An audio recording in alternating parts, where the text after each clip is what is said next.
One night in the summer of 1921, a young man named Carl Logies walked across the farm that he had recently purchased in rural Ohio. He was on his way to check on his horses and his cattle one last time before he went to bed. He had a gun on his hip and a lantern in the other hand, and as he walked across the farm, he sort of looked out at the farmhouse and the barn up ahead and the water well and all this land, and he couldn't help but feel really proud of what he had. I mean, this was all his. So Carl had always dreamed of having this, of having his own farm. And he'd been able to get this one for a really low price because apparently the people who owned it before him had been very eager to get rid of it. And he had seen it as a great opportunity. Now, Carl didn't really know why they wanted to move it so badly, but he didn't care. It just meant he got a great deal. And so Carl continued walking over to the barn where his cattle and his horses were. And as he got closer, keep in mind it's dark out, it's late at night, he suddenly felt the hairs on the back of his neck stand up. And he had this unmistakable feeling that he was being watched. But Carl, he lives alone. It's just him and his animals. Like, there's no reason there would be anybody nearby to watch him. And so instinctively, Carl stops where he is and he whips around and he shines his lantern in all directions, just seeing if there's somebody there, but there's nobody. Granted, his field of vision is pretty limited. I mean, it's dark outside, his lantern's not that bright, but for the most part, he can tell that there's no one in the immediate vicinity. He's all alone. And so then his thought is, well, is there a predator nearby? I mean, is there an animal watching me? But Carl, he's looking around and it's a peaceful, quiet night. And, the previous owners certainly hadn't mentioned any risk of predators in the area. And so Carl tells himself, he's just being paranoid. He's new to this property. He doesn't really know what it's like to be here. And so he tells himself, you're just overthinking it. Go to the barn, take care of your animals, and just go to bed. Everything is fine. And so Carl turns around and he walks over to the barn. He goes inside and he kind of busies himself getting the horses and the cattle ready for the night. And, he's in there for a few minutes. And for the most part, he's forgotten about that strange feeling he had when he came over, that feeling of being watched. But after he was wrapping up, he couldn't help but start to feel like he had that feeling again, that there was somebody watching him. And so he's looking out his barn door and he doesn't see anything, but it's dark out there and he's kind of looking around the inside of his barn. And again, he's telling himself that you're being paranoid, everything is fine. But admittedly, deep down, Carl was feeling pretty nervous about just this walk he was going to have to make through the darkness across his property back over to the farmhouse. But, he steeled his resolve. He grabbed his lantern and he checked his gun on his hip. And then he walked out the doors of his barn and began quickly making his way towards his house. And as he's walking, he's kind of scanning both sides, checking to make sure nobody's out here, and he's not seeing anyone. And right as he's about halfway to his house, something catches his eye on the far side of the property, something kind of off in the distance. And he stops and he aims his lantern in that direction, which doesn't really illuminate that much, but it illuminates enough to see that there's actually somebody standing on his property. And he's so alarmed by it, he just stands there holding his lantern, looking at this person, and it's like this white silhouette just standing there still, looking right over at Carl. They're sort of in the vicinity of his water well. And after being frozen for a second, Carl kind of snapped out of it and he said, hey, who are you? What are you doing here? And this figure doesn't move, doesn't react. They just stand there kind of staring at Carl, and then they turn and begin kind of moving away from Carl in the direction of the water well. And Carl, at this point, he doesn't know what's happening. He thinks that this person clearly is some sort of trespasser. They must have been here earlier. That's what I was feeling. They were here. They've been watching me. Are they gonna try to rob me? Who is this? And so he draws his gun and he starts chasing after this person. And as he's running, his lantern's waving back and forth. And as he's running, he loses sight of this white figure. And by the time he actually gets to the water well, he realizes he's lost this person. They're just gone. At this point, Carl really didn't know what to make of this. He didn't know where this person went. He has no idea if they've doubled back around and they're gonna try to go in his house at some point here. He does not understand what's happened or where they've gone. He doesn't know who they are. And so all he can think to do as he's standing there by the well, out of breath, from running there, is just to yell out that, he's got a gun and he's not afraid to use it and don't you dare come back here. But despite yelling out these sort of open-ended threats into the darkness, there's no response.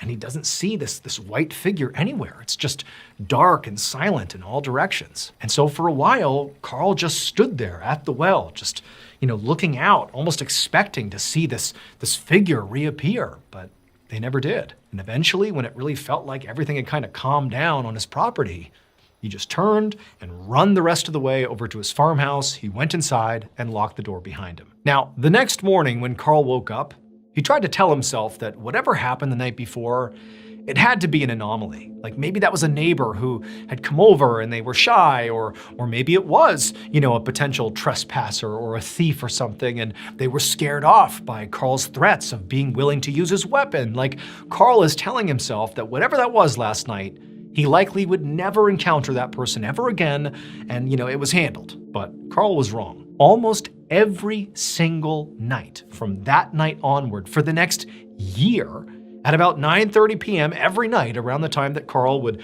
go to the barn to check on his animals before bed, he would always see that figure. And they were never close enough that Carl could actually see who it was or get any sense of what they wanted.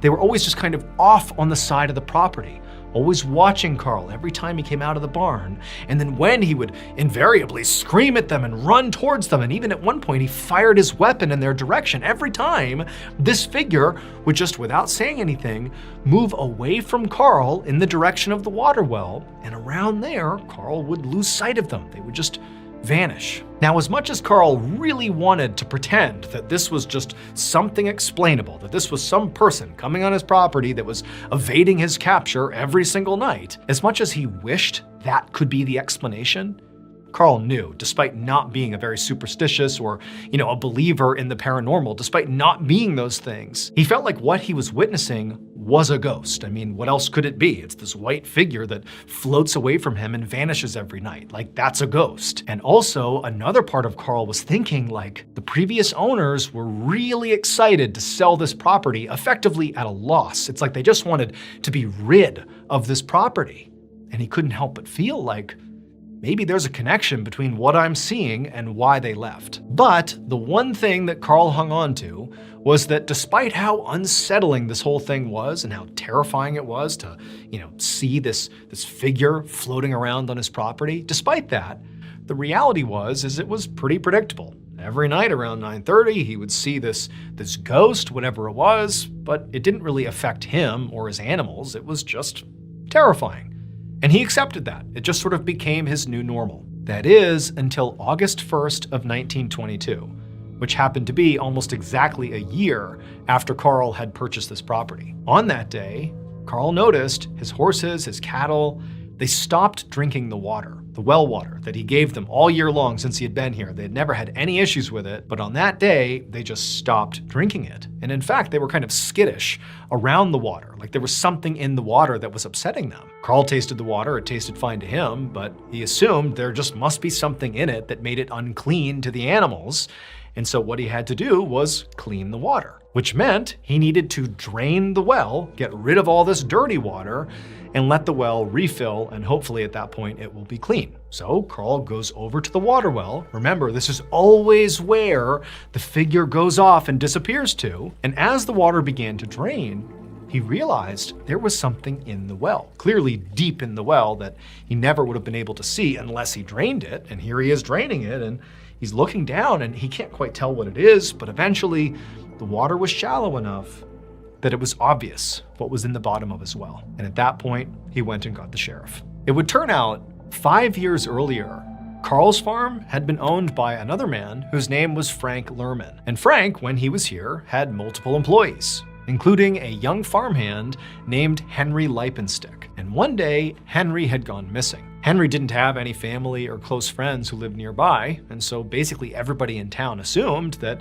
Henry must have just left town. But one of Frank's neighbors had told the sheriff at the time that she didn't actually believe that. She thought maybe Frank himself had done something to Henry, because according to her, Frank and Henry argued all the time about money. Like there was clearly real tension between those two. The sheriff tried to look into Frank to see if there was any legitimacy to this claim.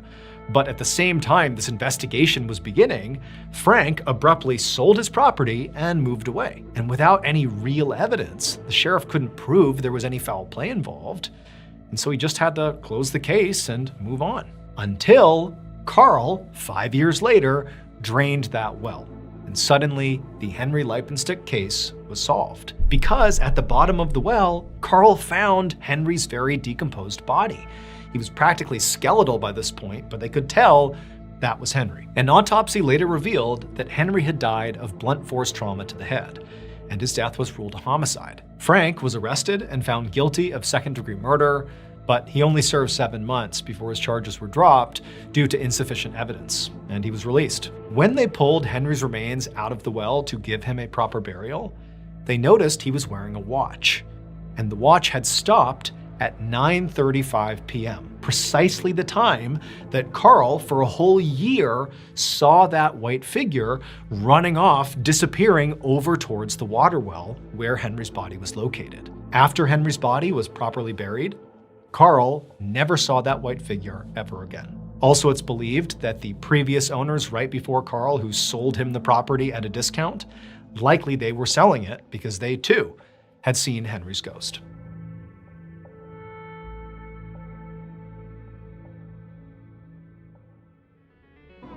Happy New Year, everybody. And to celebrate this new year, I actually have a pretty huge announcement. So beginning this Monday and going forward, we're going old school on this channel. We're going back to 2, 3, even 4 uploads a week.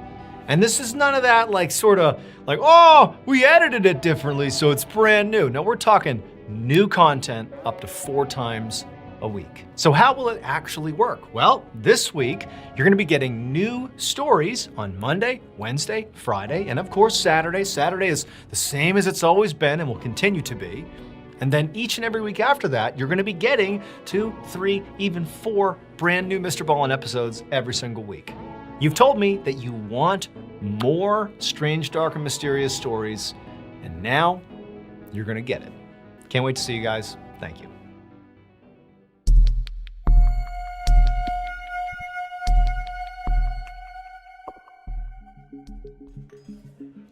Late one night in the winter of 1933, a young nobleman named Anton Holberg poured another round of drinks for all of his buddies who were sitting inside of one of Anton's many sitting rooms inside of his huge castle that he owned in southern Poland. And after pouring these drinks, Anton kind of clumsily began walking his way over to the table where his buddies were.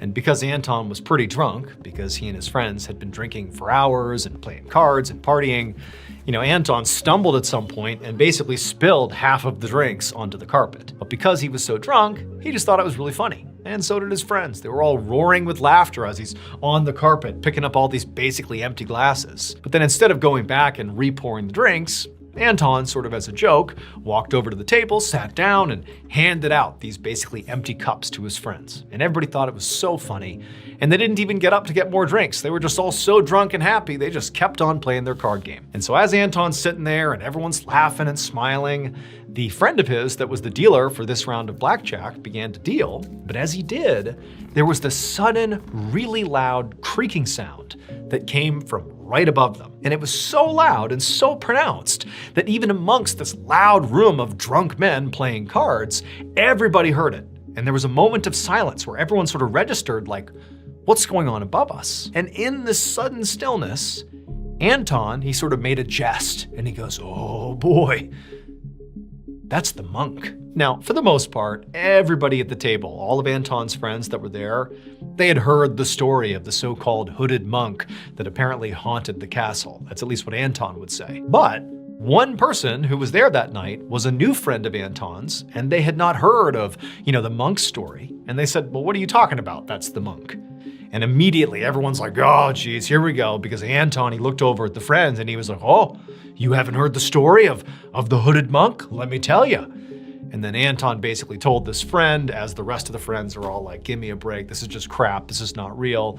But Anton would tell this person, this newbie, that when he took ownership of this huge castle, he was told that everything's fine, except there's one bedroom upstairs that's totally off limits, because apparently it is haunted by a hooded monk, an evil hooded monk that sort of patrols this room. And Anton told this friend that he actually had never gone in that bedroom because he believed the story was true, that maybe, just maybe, there really was a malevolent spirit, a hooded monk figure that was in there.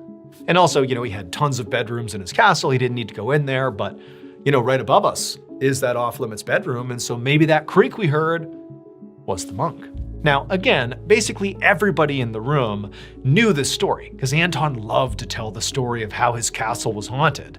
But that's all it ever was. It was just some story that Anton told. But this friend, when they heard this from Anton, their reaction was, wait a minute, you have a bedroom in this castle that you own that you literally haven't gone inside of because there's a ghost in there? Are you kidding me? You literally haven't gone in that room for that reason? And as they said it out loud, all of Anton's other friends sort of picked up on like how cowardly it seemed for Anton to have never gone in. Suddenly this story just made it seem like Anton was just kind of a coward. And everybody just piled on. They're like, yeah, Anton, why haven't you gone in there? Come on, man, this is your castle. Go in that bedroom. And before long, Anton was no longer happy to be talking about the story. He was like, oh yeah, just forget about it, guys. Let's get back to our game.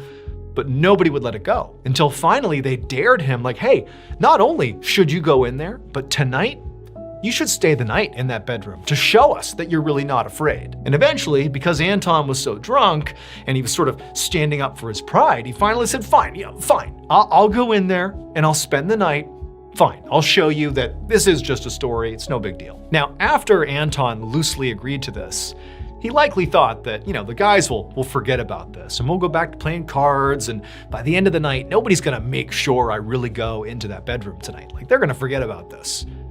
But no, the friends would not let this go. And at the end of the night, when they had kind of wound down their card game and everybody was feeling pretty tired, they all were like, okay, Anton, we're gonna walk you up to your bedroom to make sure you sleep inside of that haunted room. And because Anton had already publicly declared that he wasn't afraid and he would do it, he was like, okay, let's go. And so the group, with Anton in the lead, they left the sitting room and they went up the stairs to the second floor, and they go down the hallway to the bedroom where supposedly, this hooded monk ghost resided. And the door, it wasn't like barred up or anything, but again, Anton had never been in there, but he had grabbed the key. And Anton, he goes up and he sort of nervously unlocks the door, and then before pushing it open, he turns and looks at his friends and he's like, all right, I'm going in, trying to see if they really wanted him to do it. And all his friends are sort of looking at him sort of hesitantly, but they're like, yeah, go inside, go, do it. And Anton's like, all right.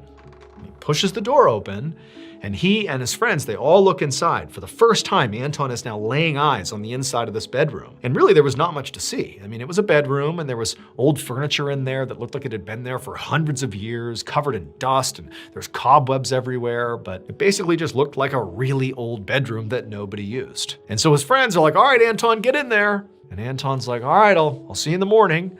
And he goes inside the room and he shuts the door. And then the friends, they all walked back down the hall, went into their respective bedrooms where they were sleeping, and everybody went to bed. Several hours later, in the middle of the night, as all the friends are all asleep, there's this sudden, extremely loud, blood-curdling scream that appeared to be coming from the bedroom where Anton was, inside the haunted room. And so the friends, they jump out of bed, they run into the hallway, they go down the hall, and they get to the door and they try to open it, the room that Anton's in, but it's locked. And they start banging on the door, yelling, Anton, are you okay? Are you okay? Because even though they had put him up to this, they had dared him to do this, they didn't really think there was any risk, but at the same time, maybe there was something bad in there, so they're worried. They're worried about Anton. They want to make sure he's okay. But after pounding and yelling on the door, there was no response.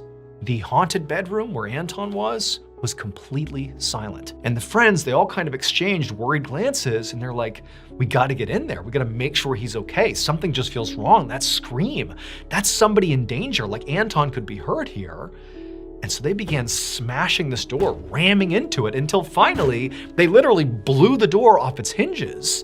And when they looked into the room and saw what was going on, they couldn't believe it. When Anton went into the bedroom to spend the night, his friends would recall hearing the sound of him turning the key and locking the bedroom door behind him. So Anton is in this haunted bedroom and he's locked inside, and there's no other way in or out of this bedroom. So he is in there totally alone and he's locked the door. So keep that in mind. So now, a few hours later, after hearing the scream, the friends blow the door open, literally knock it off its hinges because it was locked, and they find Anton.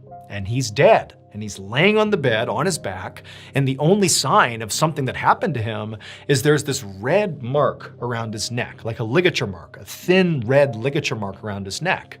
But there's no rope or line anywhere in the room. There's no sign of a struggle. There's nothing else really in this room except for Anton. And he's just inexplicably dead with this mark on his neck. Authorities got involved and they searched the room top to bottom, and they never found any rope or any line, nothing that could have left those marks on his neck. And they also did an autopsy on Anton, but they couldn't figure out what his cause of death was. So just the fact that Anton died in this really inexplicable way in a bedroom that he claimed was haunted is pretty mysterious. But it becomes even more mysterious when you consider the whole story about this ghost that haunted this castle. So Anton, when he would typically tell the story, would just basically say, well, there's this evil hooded monk that is upstairs in one of the bedrooms, and that's why I don't go in it. And that's kind of the whole story.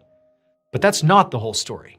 That's just kind of the version that Anton would tell. The whole story was, this castle has been haunted for hundreds of years. There is an evil monk that lives in that bedroom upstairs, and if you go in there, the evil monk will kill you by strangling you with a thin rope. That's the story. And so it really makes you wonder, because to this day, nobody knows how Anton Holberg died alone in that locked bedroom after seemingly being strangled by a rope that didn't exist.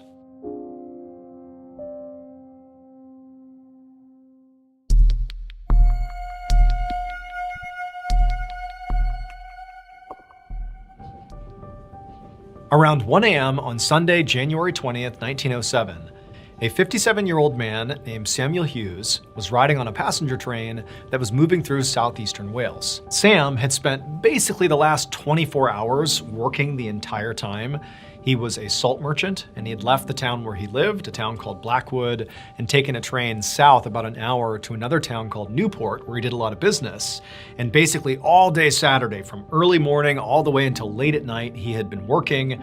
And now finally, 1 a.m. on Sunday, he's back on a train heading back to his town in Blackwood. But despite how utterly exhausted he was on this ride back home, barely able to keep his eyes open, Sam was just so relieved that soon, very soon, he would get off the train, he'd be back in his house, and he could just collapse in bed. And so that's all he's thinking about. And so for a little bit longer, Sam is, fighting to keep his eyes open, and the train's rumbling along, and he can tell he's getting close to home. I mean, he rides this train all the time. This is a pretty, regular route for him. And then finally, Sam feels the train start to slow down, at which point he gathers up all his things.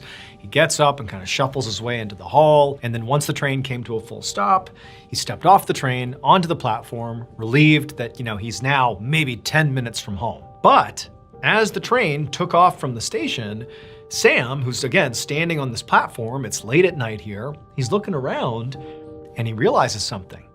In his stupor, in his exhaustion, he didn't realize this was not his stop. He had gotten off one stop too early. It was like he was on autopilot. He was so tired, he got off thinking he was home, but he wasn't.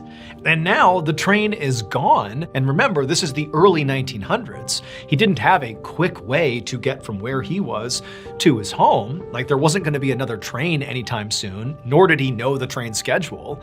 He also didn't have a way to call a cab or anything. It's 1, 2 in the morning here.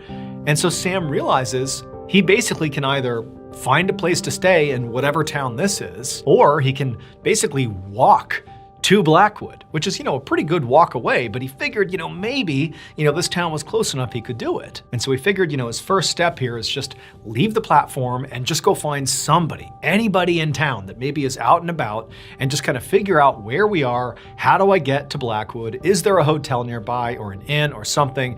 But he needs to go find somebody. And so even though Sam at this point is furious with himself and really just wants to spend time dwelling on the fact that he's made this mistake, he's sort of over that, and he's just focused on finding a solution. And so Sam leaves the platform and he starts walking, in the general direction of lights that he sees off in the distance.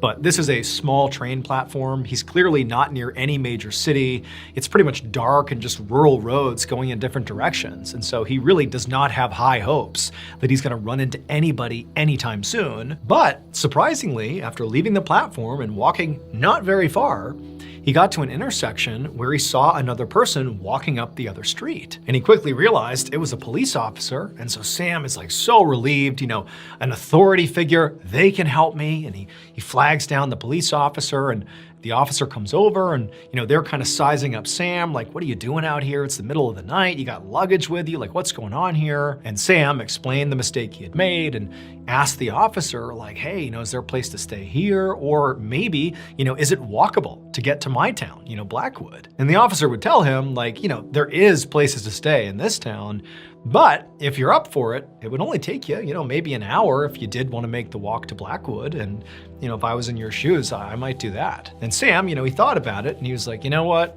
I do. I just want to get home. I want to get in my own bed. So yes, just point me in the right direction. And so the officer, he explained to Sam that luckily it's really simple.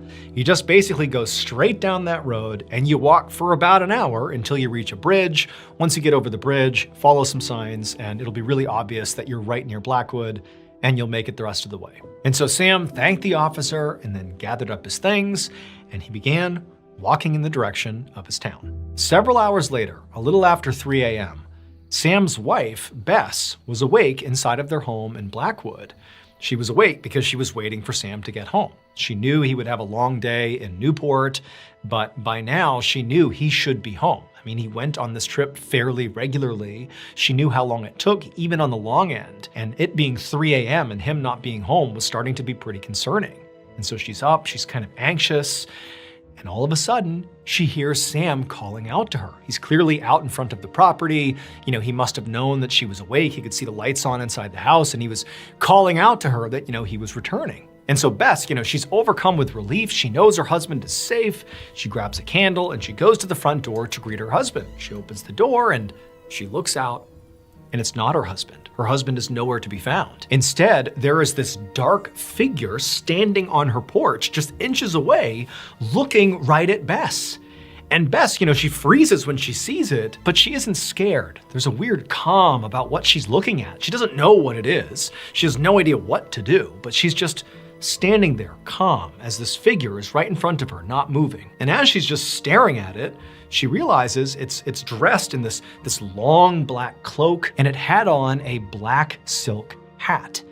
And her husband always wore a black silk hat, and she knew specifically he had worn it that morning when he went to Newport. And so for a minute, she's just staring sort of unbelievably at this apparition, apparently wearing clothes, at least a hat, that belonged to her husband, and she knows she just heard her husband call to her. She didn't imagine that, he just called to her, but then Bess blinked, and the figure just vanished. The hat, the cloak, it's all just gone, and there's nobody standing on her porch. And now Bess is scared. Because as much as there was a calm about this figure, now she's thinking, like, did I just imagine that? Like, what's going on here? Is my husband outside somewhere? Did he call to me because he's hurt or something? And so she leaves her house with this candle and she's running around her house calling out for Sam, but Sam's not out there. And so eventually Bess goes back inside the house and just continues to sit up waiting for Sam.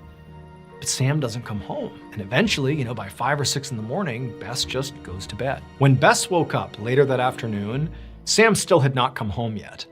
But now, the sun is out and she's telling herself that weird thing that happened last night, she must have imagined that, like that didn't happen. And, Sam's fine, he'll be home. He's stayed late before and not told me, like everything's okay. But as Bess is reassuring herself that everything's okay, she hears a knock on the front door.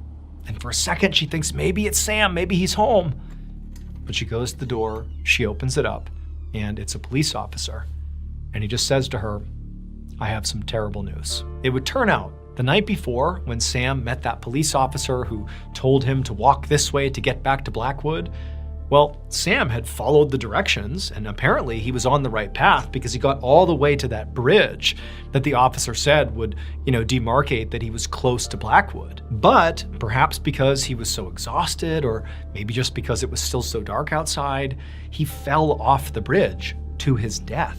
And so the police officer is telling Bess this, and she's totally overcome with grief. But then for whatever reason, her mind immediately went to that dark figure she saw on the porch a little after 3 a.m. And without really thinking this through, she just said to the officer, what time do you think he died? And the officer was like, well, based on the officer that directed Samuel in that direction, towards the bridge and how long it would have taken him to get there, we estimate he likely fell off the bridge around 3 a.m.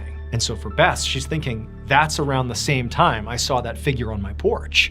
And then she also began to think about that hat, the black silk hat that Sam always wore, that she knew he had worn that morning when he went to Newport. And so Bess's next question was, well, when you found him, was he wearing his black silk hat? And the officer was kind of confused and said, no, he wasn't wearing a hat at all. And so when Bess heard that, those details confirmed that who or what she saw on her porch earlier that morning, the dark figure with the black silk hat, that must have been Sam's soul. He was coming to say goodbye to his wife because he had just fallen off the bridge and died. And, this figure having that black silk hat on was a way of showing her that, yes, that really was her husband. Bess would later tell this story to a reporter who would have this story printed all over Wales, and that's how we know it today.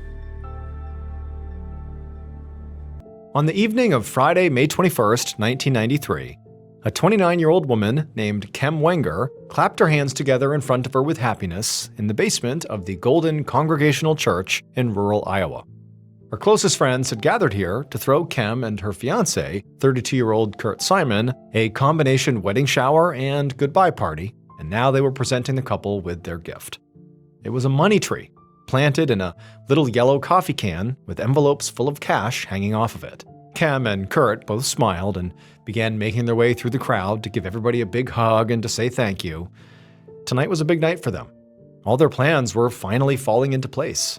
Tomorrow, they would pack all of Kurt's belongings into their car, and they would drive 230 miles south from the place where he had been living in Iowa to the city of Bloomington, Illinois, just outside of Chicago, where Kem already lived.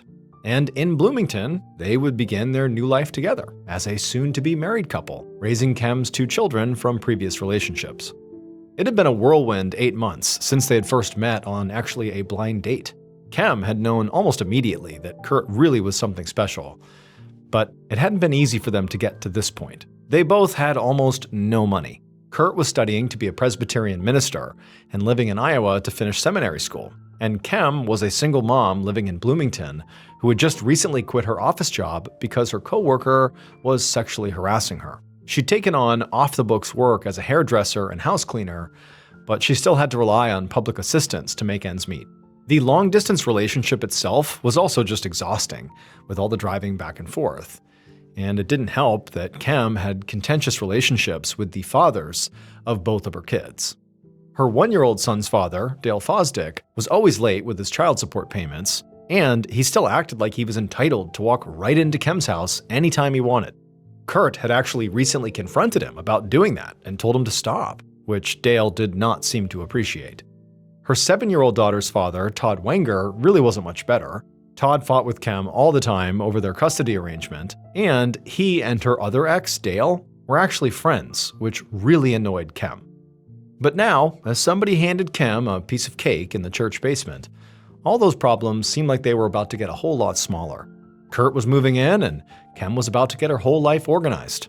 Waiting for her at home in Bloomington, she had a whole collection of modern bride magazines so she could plan their wedding, and she and Kurt were actually talking about Kurt maybe adopting her son. And she knew Kurt could very quickly get a job in Bloomington as a pastoral counselor, and they could maybe save some money by only having to pay for one residence now. And this money tree they were getting was a sweet start. I mean, Kem knew that the members of the congregation were not wealthy people by any stretch. But, she found it very touching that they'd pooled their limited resources to give her and Kurt such a wonderful send-off. The only thing that could make this moment any better would be if Kem's mother, Cricket, was there. But unfortunately, Kem and Cricket were estranged. Kem wished she could be closer to her mother, but Cricket had a mean streak, and for some reason, she really hated Kurt. Kem finished her cake and then checked the time, and she realized, it was time to go, so she tapped Kurt on the shoulder as he was speaking to some friends. They had a lot left to pack tomorrow morning, and they had a long drive ahead of them. So Kem and Kurt made their goodbyes and then headed out of the church holding hands. The next day was Saturday, May 22nd, and Kem and Kurt spent the first part of the day packing and then the second part driving. And then finally, at 10:30 p.m. that night, they pulled their car into the driveway of Kem's two-story house in Bloomington, the home they would now share together. Kem just sat for a second in the passenger seat while Kurt got out of the car and opened up the trunk. They had a lot of stuff to carry in, but Kem was just exhausted and frankly didn't feel like doing it quite yet. So she watched as Kurt went ahead and walked up the front stairs carrying a box and the money tree. He unlocked the door, he stepped inside, and then a minute later, he came back out empty-handed. And at that point, Kem sighed and decided she better get out and help too. Kurt was halfway back down the stairs as Kem grabbed her own box out of the trunk and walked her way into the house, into the foyer of her home. She put her box down and was about to go back outside and do another trip with Kurt when she paused. There was something she didn't recognize on the floor of the foyer that had not been there when she had left for Iowa. Kurt was outside, facing away from the house, when an intense wave of pressure hit him from behind. And nearly at the exact same time, this booming sound like some kind of explosion filled his ears. He stumbled forward almost uncontrollably and then whipped around and called out for Kem. But his ears were ringing now and he couldn't really tell if she had answered. There was smoke pouring out from the front door of their house, and instinctively he just ran into the house, into the foyer to go find Kem. When he got in there, there's all this smoke and chaos, there's shards of broken glass everywhere, and also he noticed all these little pieces of what looked like metal kind of all over the foyer. Kurt screamed Kem's name over and over, and he looked frantically all around through all the rubble, but it was impossible to see. It was like everything was destroyed in here. And so now, beginning to gasp from all the smoke, he started walking around the foyer, kind of ducking below the smoke as best as he could, and that's when he saw legs on the floor.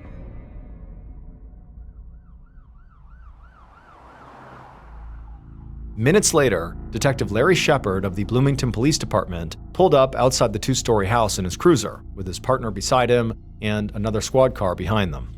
Shepard did not usually respond to 911 calls because he was a homicide detective, but he had happened to be in the area when dispatch requested officers go check out a report of potentially a shotgun blast on a residential street. However, the second he stepped out of his car and looked at this two-story house, Shepard knew this could not have been a shotgun blast. There was all this black smoke billowing out the front door of the house, and although Shepard couldn't see any fire, he could hear the fire alarm going off inside. And outside, the street was chaos. There were all these people who Shepard guessed must be neighbors shouting and running around, and there was debris everywhere. Broken glass and splintered pieces of wood and chunks of metal that had basically been blown out of the house out onto the street. In the driveway of this home, Shepard could see there was a man who had his hands on his head and he looked frantic, and he was yelling the name Kem over and over again as he looked towards the destroyed house. And it was at that point Shepard realized there must be someone or multiple people inside of the house, and he really couldn't wait for backup to go find them. So he and his partner shouted for everyone to stay back, and then they raced up the stairs into the smoke.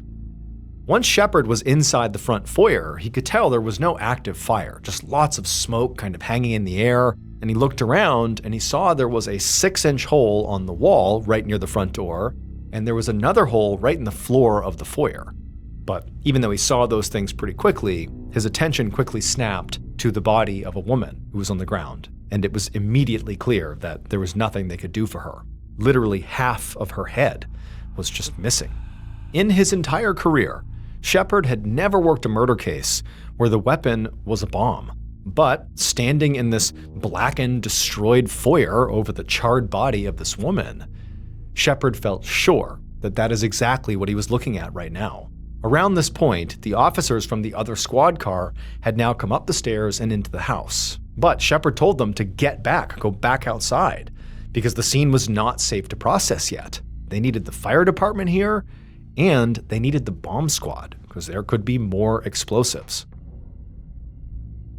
Not long afterwards, Shepard and the other officers stood on the front lawn as members of the fire department and the state police bomb squad combed through the scene. By this point, Detective Shepard had learned a bit more about what had happened. The dead woman was Kem Wenger, and the man he had seen screaming in the driveway was Kem's fiancé, Kurt Simon. Neighbors said the pair had arrived around 10:30 p.m., and a couple of the neighbors had actually noticed them before the blast went off when they started unloading their car. These neighbors said that they saw Kurt be the first one to go inside the house, and when he did, he went in carrying a box that he had pulled from the back of the car. And then these neighbors said they saw Kurt come out again, empty-handed, but he went down to the back of the car again, and he appeared to put something in the trunk. And at the same time, Kem had grabbed a box from the car, and she went into the house by herself, and that's when the explosion happened. Shepard was troubled by these accounts. He thought it was suspicious that Kurt had been able to walk into the house without getting hurt, and then just seconds later, Kem goes in and her arrival seems to have triggered the explosion. And so naturally, he wondered if maybe that box Kurt was carrying that he went inside with, maybe that was the bomb, and he planted it. And then when he left, she goes in and it obviously goes off. And then also he wondered, what had Kurt put back into his car after he came out again? What did he put into the trunk? But even more suspicious than any of that was what a preliminary sweep of Kem's home had turned up in the basement. And that was wires, gunpowder, and fuses.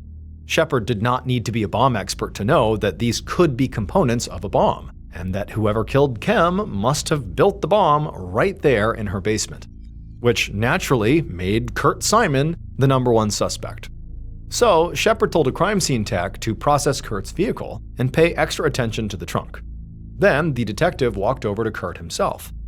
And Kurt was rocking back and forth, and he was crying, and he was still just saying Kem over and over and over again. Shepard asked Kurt if he could tell him, what had happened here. And Kurt looked at him with this vacant and shocked expression. And he told the detective that he didn't know what happened. He'd gone inside with a box, and he had just started back down the stairs when he felt the blast behind him. And at this, Shepard's eyes narrowed, because according to the neighbor's account, they said Kurt was actually at his trunk, putting something back into the car at the time of the explosion.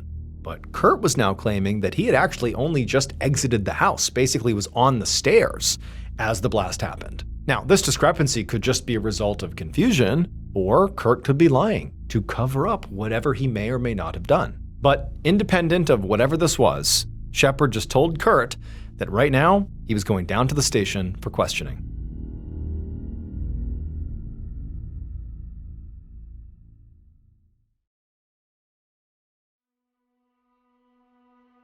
Several hours later, a little before dawn on Sunday, May 23, 1993, Detective Shepard walked out of the interrogation room in the Bloomington, Illinois police station, where he'd just spent more than an hour hammering Kurt Simon with questions about his murdered fiancée.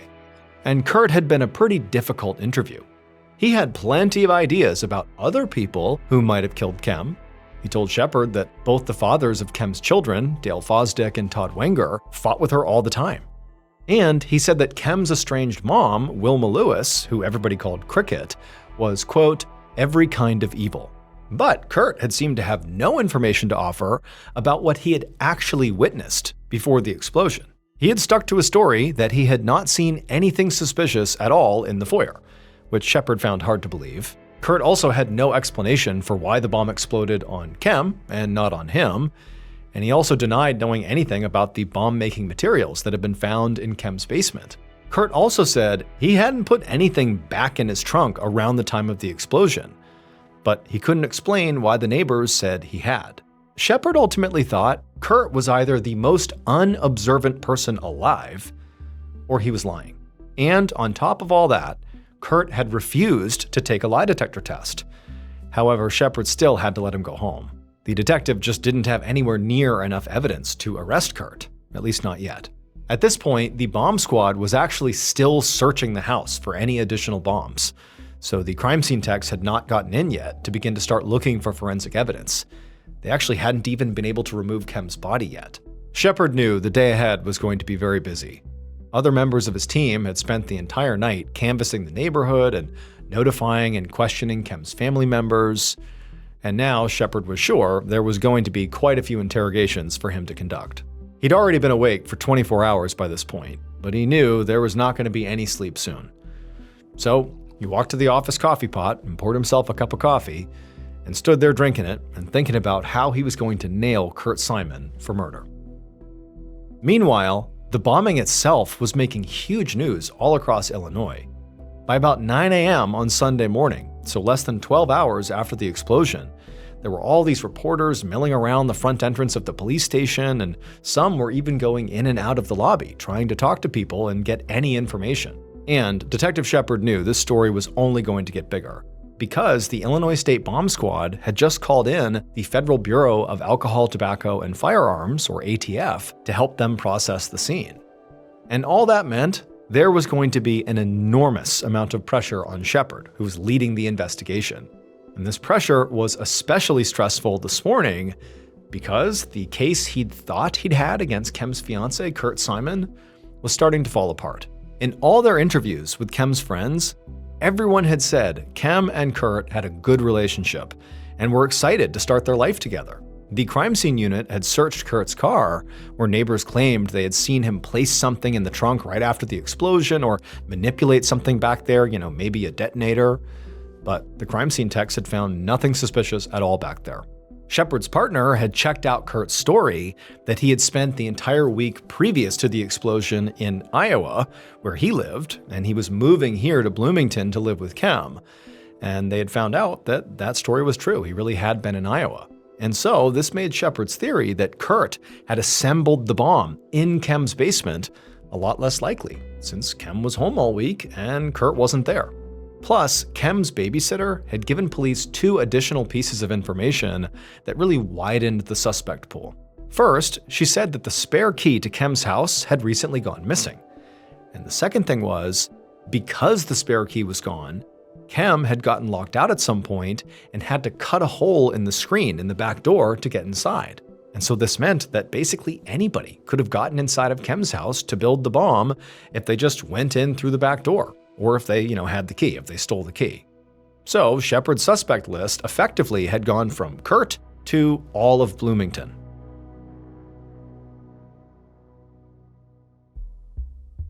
Just before lunchtime, Shepard walked into the station's interrogation room where Kem's ex-husband, Todd Wenger, was sitting waiting for him.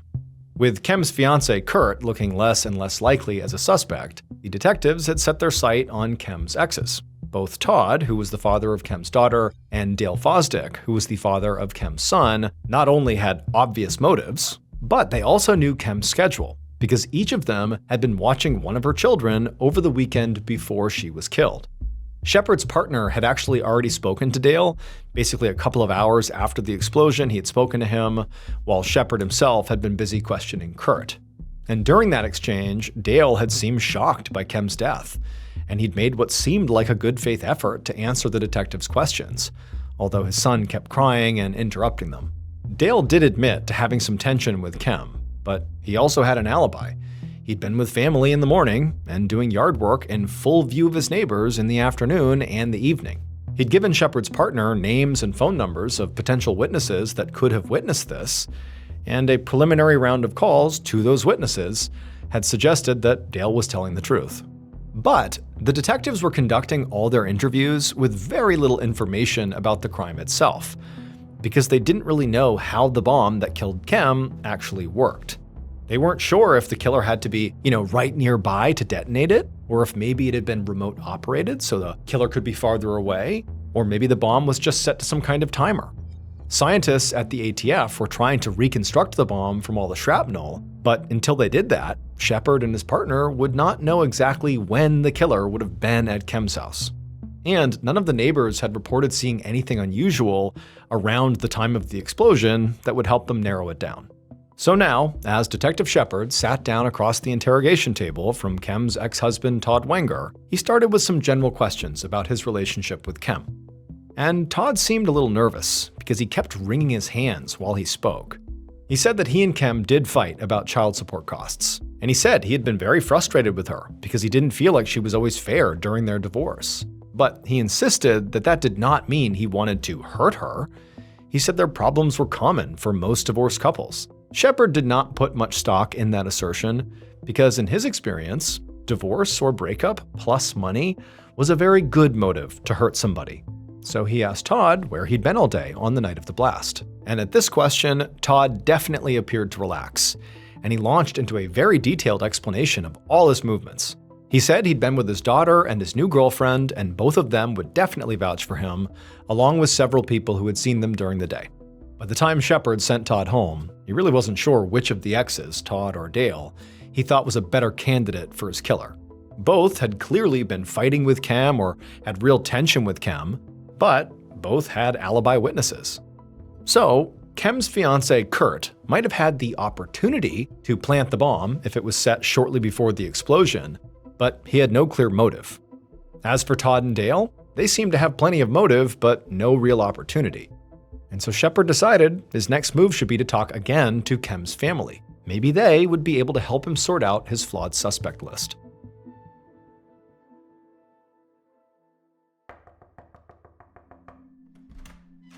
On Sunday evening, so almost 24 hours after the explosion, Detective Shepard knocked on the door of the home where Kem's sister, Joni, lived. Now, by this point, another officer had already been there to tell her and their mother, Cricket, about Kem's death, but Shepard wanted to hear from them himself. Now, Shepard had been told that Kem and her mother were estranged, but even though he went in with some idea that this interaction could be odd, Shepard was still really caught off guard by the way Cricket was acting. It was like way over the top. As Joni welcomed Shepard inside and offered him a seat on the couch, she was crying. Her reaction to the death of her sister seemed very genuine. But Cricket was not crying or showing any signs of being sad. Instead, she was just furious, and not about the murder, or about losing her child, or about the fact that police had not made an arrest yet. She was furious about her child's life insurance policy, which apparently Kem had not added her to as a beneficiary, which meant that Cricket was not going to be paid any money despite her child being killed. As Shepard seeing this, he thought about how Kurt had insisted in his interrogation that Cricket was a horrible person, that she was evil. Now, at the time, Shepard had not really taken that seriously because he figured Kurt was trying to throw suspicion off of himself, and lots of people don't like their mother-in-laws. But now he was reconsidering. He felt like he was witnessing someone who could be just as bad as they were described to be. And then, when Shepard actually asked Cricket about her relationship with her now deceased daughter, Cricket went off, but not about her relationship really with Kem, but more about Kurt and how Kurt had ruined Kem's life. She said Kurt was a terrible partner for Kem and that he had destroyed the best relationship she ever had, which Cricket said was with Dale Fosdick, the father of Kem's son. She also said that Kurt had destroyed her, Cricket's relationship with Kem too.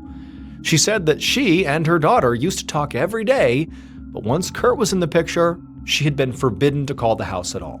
Now, to Shepard, Cricket seemed completely scattered, bouncing from one subject to another and just mad about everything. But he started to wonder if what he was witnessing here was not just pure selfishness and being a terrible person, but instead could be some kind of very complicated grief or maybe even guilt, or grief and guilt combined. But one thing was definitely true, which was Cricket really seemed to hate Kurt as much as Kurt seemed to hate her. And Shepard just wasn't sure which one of them was in the right. But it was around this point in the conversation that Kem's sister, Joni, cut in, and she offered up a potential suspect idea of her own. She said that Kem had recently left a job where a colleague, a man named Phil Hartman, had sexually harassed her. Following this, Kem had actually gotten a settlement out of it, and apparently Phil had made threats afterwards, including a promise to get her for this. And so Joni said it was Phil who the police really should be investigating for this murder. When Shepard finally left the house, his head was spinning. He'd gone to Cricket and Joni, hoping for clarity, sorting out his 3 suspects. But he'd come away with less clarity and now 5 suspects. Kem's fiancé Kurt, her exes Dale Fosdick and Todd Wenger, her co-worker Phil Hartman, and frankly, Cricket herself. At this point, it was late on Sunday night, and Shepard had been awake since Saturday morning, and so he decided the best thing he could do now was just go home and get some sleep. That way, he could come back with a clear head on Monday morning and maybe make sense of it then.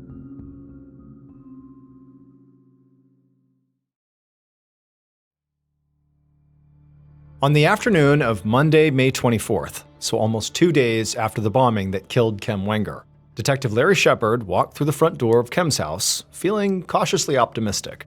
On the night the bomb went off, the police had to evacuate so the State Bomb Squad and the ATF could make sure there were no additional explosives. But finally, the night before, the scene had officially been cleared, which meant Shepard could now enter the house and actually look around for himself. Inside the house, he could see that the foyer was still in complete disarray, although Kem's body by this point had been removed and autopsied. There were also now all these little flags and markers all over the place, pointing out how she'd been positioned on the floor and where various bomb fragments and other evidence had been collected.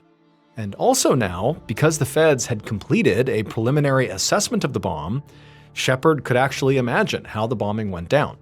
There was a 6-inch hole in the foyer floor, and Shepard now knew that that was where the bomb had been placed, right there on the ground, probably concealed in some kind of a small box or package. From the autopsy, which had shown distinct damage to Kem's right hand, Shepard knew that what likely happened was that she had spotted the package and picked it up with her right hand, which then triggered the explosion. And this was actually the single most important thing the feds had been able to determine, that the bomb was motion activated. This was huge, because it meant the bomber did not have to be at or even near Kem's house to trigger the explosion manually, which meant they could have left this thing there anytime during the weekend. This also explained why there were a bunch of wires and bomb-making materials found in the basement, because if the bomb had been built somewhere else and transported to Kem's house in, say, a car, the bomb could have exploded along the way. So what likely happened was that Kem's killer brought a partially finished bomb to Kem's house that would not detonate as they carried it, and then they put the final touches on it right on site, once it was actually in position in the foyer. This also meant the bomber had to be pretty sophisticated, because building a bomb like this took technical skill, it took some intelligence and real attention to detail, because if you don't have those things, you can set off the bomb and kill yourself. And so, in Shepard's mind, this likely took Kem's mother, Cricket, right off the table. She just did not strike him as organized enough or really coherent enough to build this type of bomb. She just seemed way too scatterbrained. Kem's exes, Dale Fosdick and Todd Wenger, both worked with machines for a living, so they were definitely still in. And her fiancé Kurt was highly educated, so he was still in. Shepard wasn't sure about Phil Hartman, the co-worker who Kem had accused of sexually harassing her. He had reached Phil by phone that morning, and Phil had told him he was working in Louisiana at the time the bomb went off, hundreds of miles away. But Shepard knew just being physically far away from the bomb when it went off was not a perfect alibi, because it was motion activated. You could place it and then travel and be far away. But at the same time, Louisiana was really far away, and Phil really didn't seem to have any technical background that Shepard had found, so Phil was still in, but less so. As Shepard stood there in the blackened, destroyed foyer, looking at the partially burned pages of Modern Bride magazines that had been blown all over the room, he thought about the fact that whoever had done this had to have been very comfortable in Kem's house. They had gotten inside the house at some point, and then clearly spent time in the basement tinkering with the bomb. Then they came up and they're in the foyer setting the bomb up. I mean, that's someone who's pretty confident they're not gonna get caught doing all this inside the house. That's serious boldness. And so Shepard was starting to feel pretty confident that whoever had done this was either family to Kem or as close to her as family. Shepard left Kem's house thinking about how he might search both Dale and Todd's places of work to see if any of the machinery they used shared parts with the bomb. But as he stepped off the final step onto the sidewalk, he heard a voice call out behind him, and he turned to see a Bloomington police officer jogging over towards him. The bombing had created real panic, not just in Bloomington, but across Illinois. People were now terrified that there was going to be a bomb that would show up on their front porch. They would see a package they didn't recognize, and they would call the police with fears that that could be an explosive. I mean, it was like this paranoia had swept the state. And so in response to that, specifically in Bloomington, the police had a much stronger presence out on the street. And Shepard had also asked officers to recanvass Kem's neighborhood to question the neighbors again, now that they knew more about the bomb itself. Specifically, that the bomb was motion activated, which meant the bomber did not need to be there basically right before it went off. They were in the house. They were building the bomb days before. They planted the bomb in advance of the bombing, so there was a bigger window of time that they were wondering who was at Kem's house, who was acting suspicious near Kem's house in the days leading up to the bombing. Those were the questions they had for the neighbors. And so this officer that was running over to Shepard, that's what they had been doing, recanvassing the neighborhood. And when he reached Shepard, he told him he'd found something. Shepard eagerly followed the officer over to one of Kem's neighbors' houses, and there he saw a little girl, maybe 10 or 11 years old, standing nervously next to her father.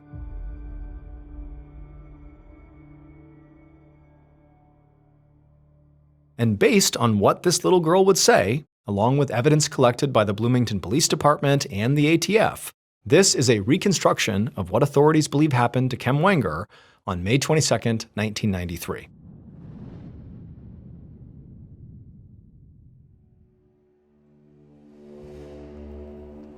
At around 10:30 that morning, the killer pulled up in their car outside of Kem's house. They picked up a bag that was sitting on their passenger seat, which contained a partially completed pipe bomb and some tools.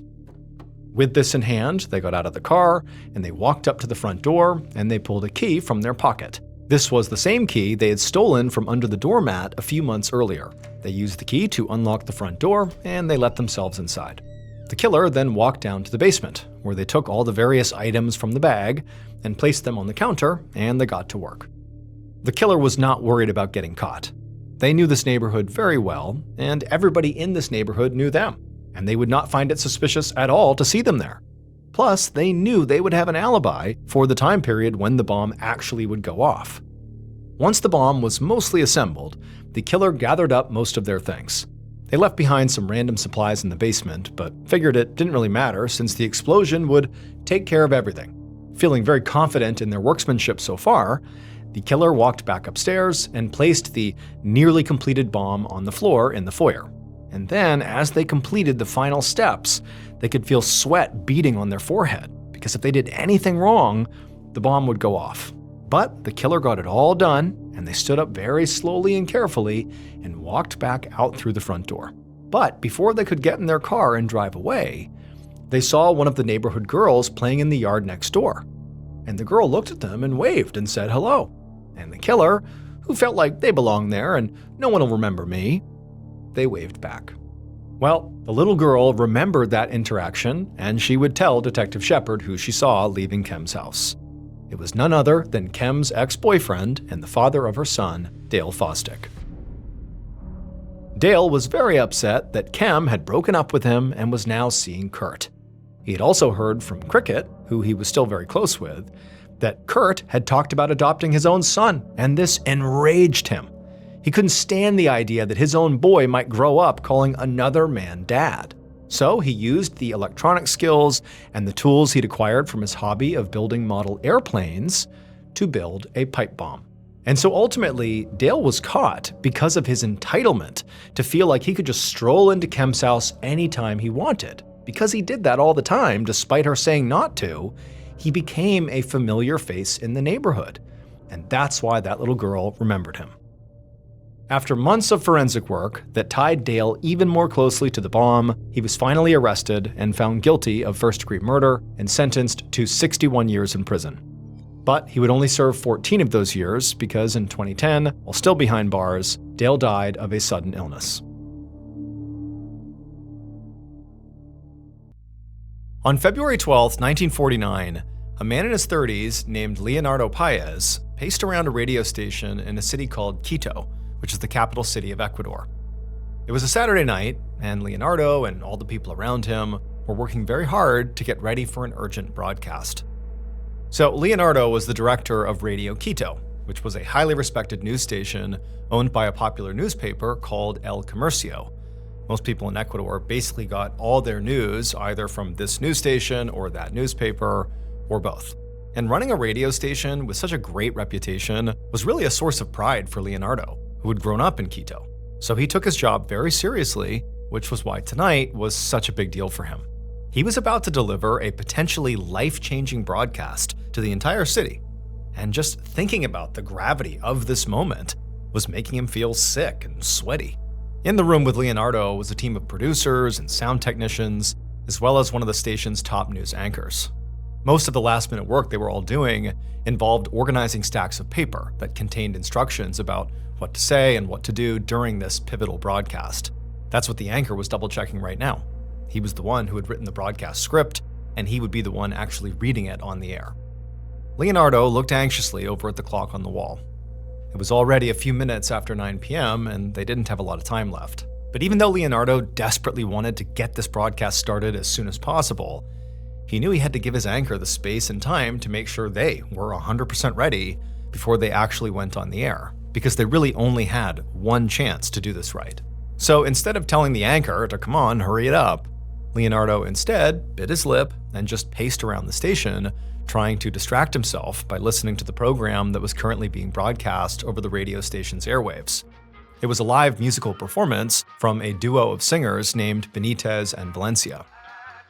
These two combined were really famous, sort of like the Taylor Swift of 1940s Ecuador. And so when people in Quito knew these particular singers were performing on the radio, basically everybody stopped what they were doing and tuned in to listen. So in Quito in the 1940s, nobody had TV. And so radios were like the ultimate form of not just how to get your news, but also of entertainment. It's really where everybody turned. But radios were also very expensive and were sort of a luxury item, so not everybody had one. The people who did have radios would often bring theirs outside to the street so that other people could also hear the programs and the music. And Leonardo knew that all of this meant that at this very moment, all across the city, most of Quito's 250,000 residents were gathered around a radio. And he needed to get his broadcast on the air while he still had everybody's attention. He turned and saw the anchor finally lean back in his chair, indicating he was ready, and so Leonardo knew it was time to go live. Leonardo turned and nodded to his technicians, who were all sitting at a table covered in broadcasting equipment, and one of them, after seeing Leonardo's cue, leaned forward to adjust several knobs and then hit a button on the control panel. And the instant he did this, the voices of the singing duo cut off, and a large red sign that said "on air" lit up on the wall right above the table. Basically, they were going to cut off the performance to do this broadcast and catch everybody in Quito off guard. And then the anchor leaned into their microphone and, in a very urgent voice, said that they were interrupting this musical program because there was an alarming event happening that everybody in Quito had to hear about. Then he explained the reason for this broadcast. Ecuador was being invaded. About half a mile away from the radio station, 17-year-old Jose Antonio stood outside a restaurant with some of his friends.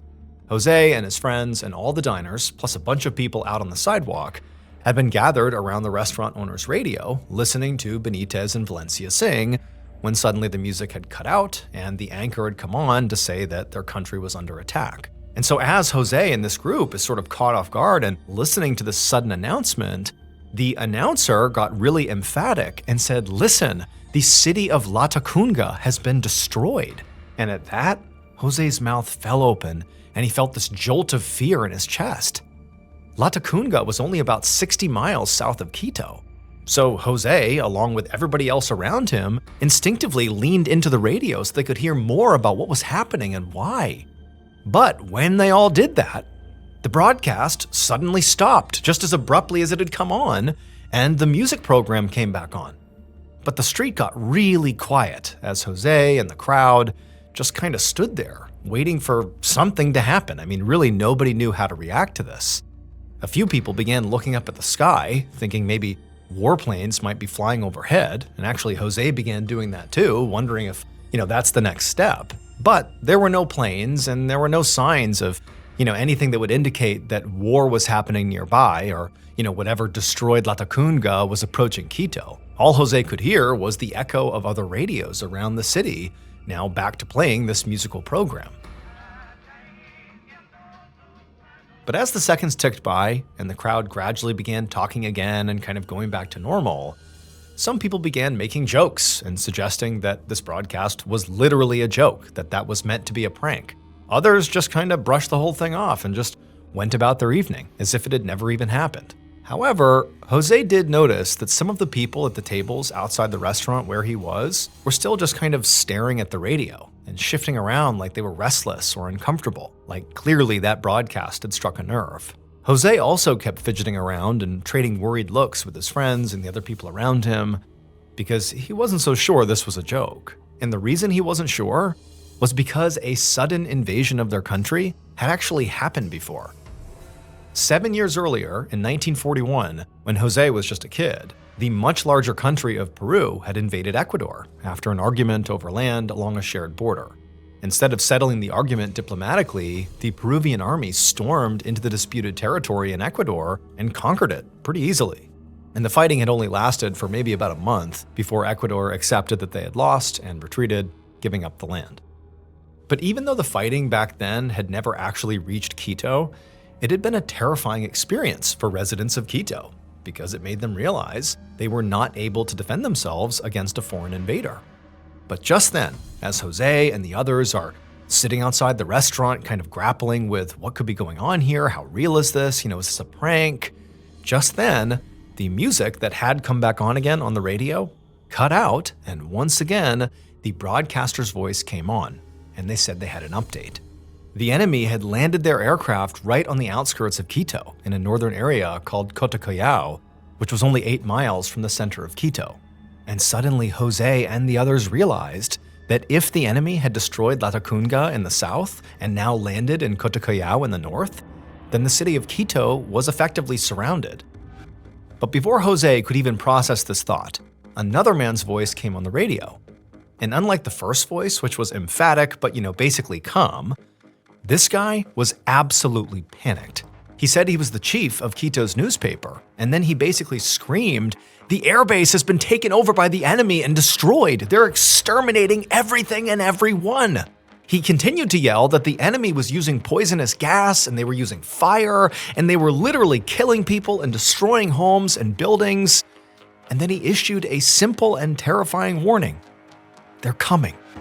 Jose felt himself let out this yelp that he couldn't even control. He was so suddenly terrified. But he didn't even hear it because all around him, everybody else seemed to react basically the same way all at once. And the streets erupted in screaming and praying and just absolute chaos. Some people began pointing up to the sky, yelling that they could see the enemy. More and more people suddenly began flooding out onto the streets, crowding around the radios, trying to hear more information. They're all terrified and they don't know what's going on. Jose wanted to begin to tell these new people who were coming outside sort of what he and others had heard so far, but everybody out on the street was sort of talking over each other. It was just complete madness. And then literally on the radio, there's all these different voices coming over because clearly the news station is panicked and they can't even get a cohesive message out over this broadcast. However, despite this madness, the one word that kept coming through on the radio that everybody heard was "Go hide. Hide from the enemy. Hide." And Jose and some other people around him were thinking about doing just that when finally a new voice took over the broadcast. And this man was louder and more authoritative than the others, and it sort of immediately projected calm, not just clearly calm on the other end on the broadcast side, but it sort of quelled the crowd for a second. This person sounded like an authority figure, and this person introduced himself as the mayor of Quito. And he said that yes, there are cities around Quito that are currently under attack, but he said he had clear direction that he wanted everybody in Quito to follow. But despite this instruction really being the first kind of clear next steps for people to follow, it didn't make Jose feel any better about this, because the mayor told the people of Quito that the women and children, they had to flee, go hide, go away, go find somewhere safe. But the men had to stay and fight. Jose felt this rush of adrenaline because he's thinking, am I old enough to be considered, one of the men? Will I be expected to fight, or are they going to tell me to go flee with the women and kids? Like, he didn't really know, but he had this calming thought. He's like, you know what? We're at war and I am going to fight. So he signaled to his friends, sort of saying, all right, let's go, let's get ready here. And the group came together and they left the restaurant. And at that exact same second, a car came flying past on the street, narrowly missing Jose and his friends. And Jose saw it screech around the corner and out of sight before he heard this loud bang and the crunch of metal against stone. Immediately, some men ran after this car because clearly it had gotten into an accident and they need to go if they need help. But other people started running in the opposite direction. And so for Jose and his friends, it's like, what do we do? Do we go help with the car crash, or do we go, head to the front lines or something? At the same time, women were running by, clutching children, and Jose saw a pregnant woman stumble on past, grimacing as she held her stomach. Screams were echoing from all around him, along with the rapid pounding of boots on cobblestones as people basically ran in every direction. Jose was still trying to figure out which way he should go and what he and his friends should actually do here when he heard a news speaker's voice come on the radio, who announced himself as the Minister of Government, which was basically like the person who controls the security of the entire country of Ecuador. And the Minister of Government said to forget about what the mayor had told them about fighting the enemy, because Ecuador's weapons were literally not powerful enough. There was nothing that anyone in Ecuador could do. This is what the minister said. He basically said, "We're going to lose." Just then, another new voice came on the radio. It was this very fast-talking man who said he was actually reporting live on the ground in Quito. Then he screamed out over the broadcast for everyone to run. And then his feed abruptly cut out. And then the original announcer came back on, and his voice shook as he said that reporter who had just said for everybody to run had just been killed. It was 9:21 p.m. 21 minutes had elapsed since this broadcast first went over the air, announcing this invasion of Ecuador. And in that time, it was like the country had spiraled into absolute madness. Now, remember, at this point, Jose is gathered with his friends. He's sort of begun to leave the restaurant, but so many things have happened all around him that he and his friends are just kind of standing there near the restaurant, not really sure what to do. And as they're standing there, Jose noticed that all these people who previously had just remained seated or remained near radios, it was like everybody all at once just got up and began running in different directions, running to the churches, running to their homes. It was like the entire country truly was just in full-blown panic mode. Jose also began to notice families come running out of their homes, dragging suitcases and belongings with them, getting ready to, evacuate hopefully, but where could they even go? They're surrounded. And just then, Jose heard the sound of glass shattering, and he saw a few people over at the restaurant's bar taking liquor from the shelves and pouring themselves drinks before tossing the bottles on the floor. Jose looked and realized his friends had already left him, so he's just standing here all alone.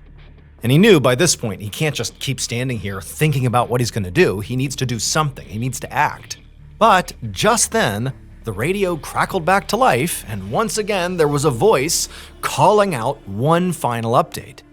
But it was so crazy all around him, Jose couldn't understand what this final update actually was. He just didn't hear it. However, Jose could clearly see other people around him had heard this final update, and they were obviously reacting to it because they stopped. Everybody stopped running around. They put down their suitcases, and everyone just kind of stood there. And then people began going for their guns and knives and torches. And then, once this huge, now armed crowd came together, they began to move as one, all in the direction of the city center. In the city center, in the Radio Quito station, Leonardo watched as the anchor delivered that final update, the one that Jose had not heard but others had and clearly reacted to. A minute later, Leonardo heard glass shattering somewhere one floor below him, along with a loud crackling sound. Then he smelled smoke, and he noticed the air in front of him inside the studio was getting hazy. And then from outside the building, he heard somebody yelling, "Fire!"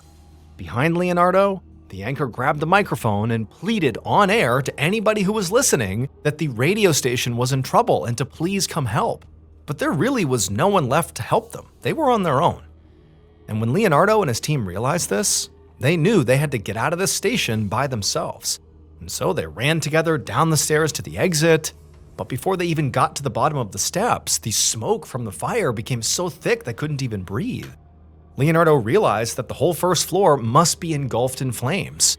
And so the only way out was actually to go up, not down. So Leonardo led the group back up the way they came, running back through the second floor office building, the studio space where they had recorded the broadcast, and headed up the stairs to the very top floor.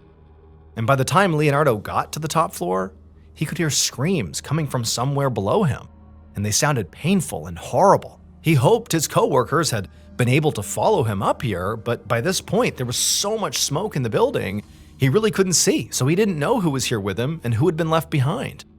And also the roar of the fire was getting louder by the minute, and it was so hot that sweat poured from Leonardo's face and it stung his eyes. And so Leonardo instinctively ran away from the smoke towards the windows. And because they're on the top floor, 3 floors up, looking out, he had a good view of the ground below. And he saw these huge crowds of people on the street, Most of them were holding torches and seemed to be running around in random patterns while big military tanks rolled in behind them, along with this hazy mist from some kind of gas kind of flowing across the entire crowd. Just then, Leonardo felt the floor under his feet begin to shake, and he frantically began to think, like, how am I going to get out of here? I need to escape. And that's when he saw the roof next door. So the radio station sat next door to a school, which was at this point not yet on fire. Now, the school building was not connected to the radio station, but it was close enough that Leonardo realized that he might be able to open up a window that he's standing right near, get a running start, and literally jump out the window and land on the school roof. Now, obviously, if he undershot this jump, he would fall to the street below and die, but the alternative was stay here and be burned alive. So Leonardo just opened up the window, he backed up, took a deep breath, got a running start, and jumped out the window. He flew into the air, arms flailing as he willed himself to land on the school roof, and after a millisecond in the air, he comes crashing down, slams onto the school building. He had made it. It was painful, but he had escaped. But Leonardo didn't have time to waste here, nor did he really have time to wait to see if others would also make this jump. I mean, he really felt like he's sort of on his own here. And so up he got, and despite the pain from impacting the roof, he was basically okay. And he walked across the school building until he went to the next roof. Basically, the next building butted up against the school building. So he climbs onto that roof, and he walks across that roof until he reaches the next building. Again, these buildings are all connected, so there's no more jumping from, one building to the next, but he is going roof to roof, basically high up above the streets of Quito. And down below, he sees, all this madness with the tanks and all these people with torches. He doesn't really know what's going on here. And eventually, he reaches a roof, as he makes his way, that a family was sitting on. And the family, they were looking out at the city, where the sky was still glowing from the light of the fire Leonardo had just escaped from. And when they saw Leonardo, they told him they had actually been down on the streets in that crowd. But when it became too dangerous, they had come up here to escape. And they asked Leonardo, had he done the same thing? Is that why he was here? Leonardo said no. And then he told them who he was and how he actually arrived here and why, and then he asked them for help. And for a second, the family just stared at him in shock. But then they began to talk to each other, and from what Leonardo could hear, and also based on facial expressions, the family seemed mad. But finally, the father looked at Leonardo and said yes, they would help him. However, there was a condition. He told Leonardo that under no circumstances could he, Leonardo, go down on the street with that crowd. The father said Leonardo would have to hide out in this family's house because, the father explained, that everybody in the city, including all those people down there, wanted Leonardo's head. It would turn out Leonardo's broadcast had actually been wildly successful. It had done exactly what he hoped it would do.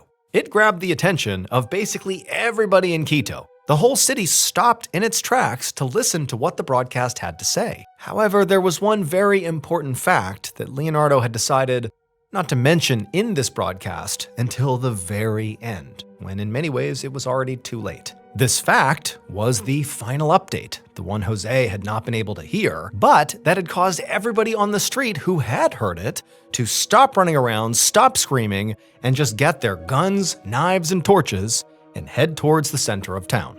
The fact that was held off until the very end was this whole broadcast was a farce. The invasion was not real. It was an act, a prank, a joke. The broadcast was like this play. It was an adaptation of a fiction novel called War of the Worlds by H.G. Wells, which is about an alien invasion. And so what Leonardo did is he orchestrated this broadcast to sound and feel like a real breaking news broadcast about an alien invasion. The exact same thing had actually been done in the United States a few years earlier in 1938. But in the American version, the listeners had been warned at the beginning of the broadcast that it was not real, and it still caused mass panic, even though they had been warned. And so, during Leonardo's broadcast, when he finally revealed the truth at the very end, the listeners were not, soothed. They were not like, oh boy, what a great prank. They were furious. So furious, in fact, that they went to the radio station in the city center where Leonardo and his broadcast crew were, and they lit it on fire. And so between the radio station fire and also between all the people who took their own lives preemptively, believing aliens were going to be here any minute to kill them, torture them, abduct them, the death toll from this night, from this farce, was between 6 and 20 people. And a whole lot more people were also injured in the chaos. As for 17-year-old Jose Antonio, he would survive, and later in life, he would actually give a tell-all interview about his experience during the so-called alien invasion. As for Leonardo, he didn't face any criminal charges, no jail time, nothing. But this whole incident really destroyed his credibility, and it made people not trust him in Ecuador. So it was basically impossible to get work. And so eventually he had to move to Venezuela. And then as for Radio Quito, the at one point very influential, very important news broadcast, they wouldn't make another broadcast for 2 whole years after this incident.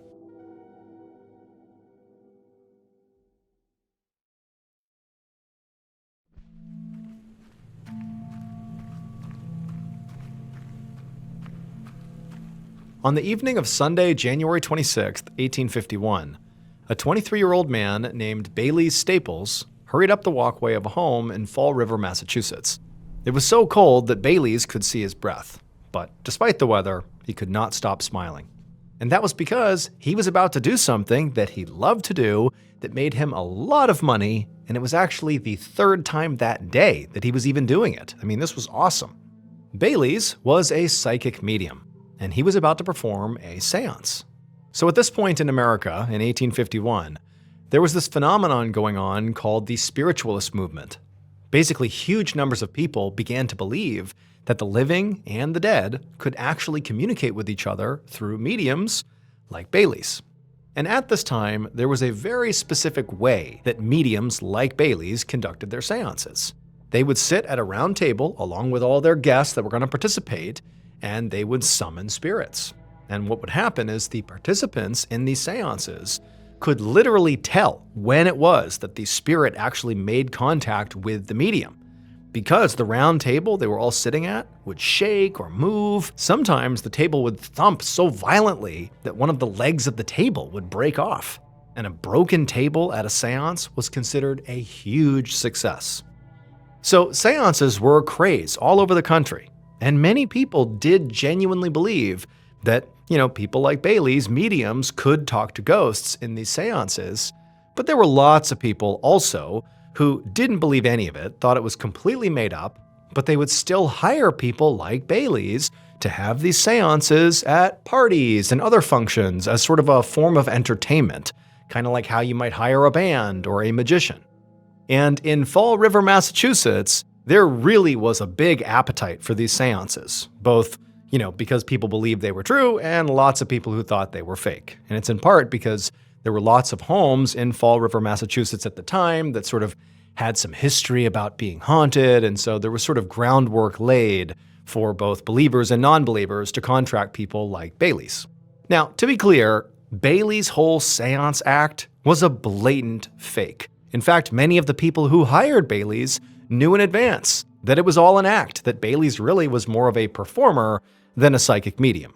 But Bailey's was really good at faking it, and so he had become kind of like the go-to medium, certainly in Fall River, which meant for him to maintain this flow of business, he really had to put full energy into every performance to keep getting people to call on him.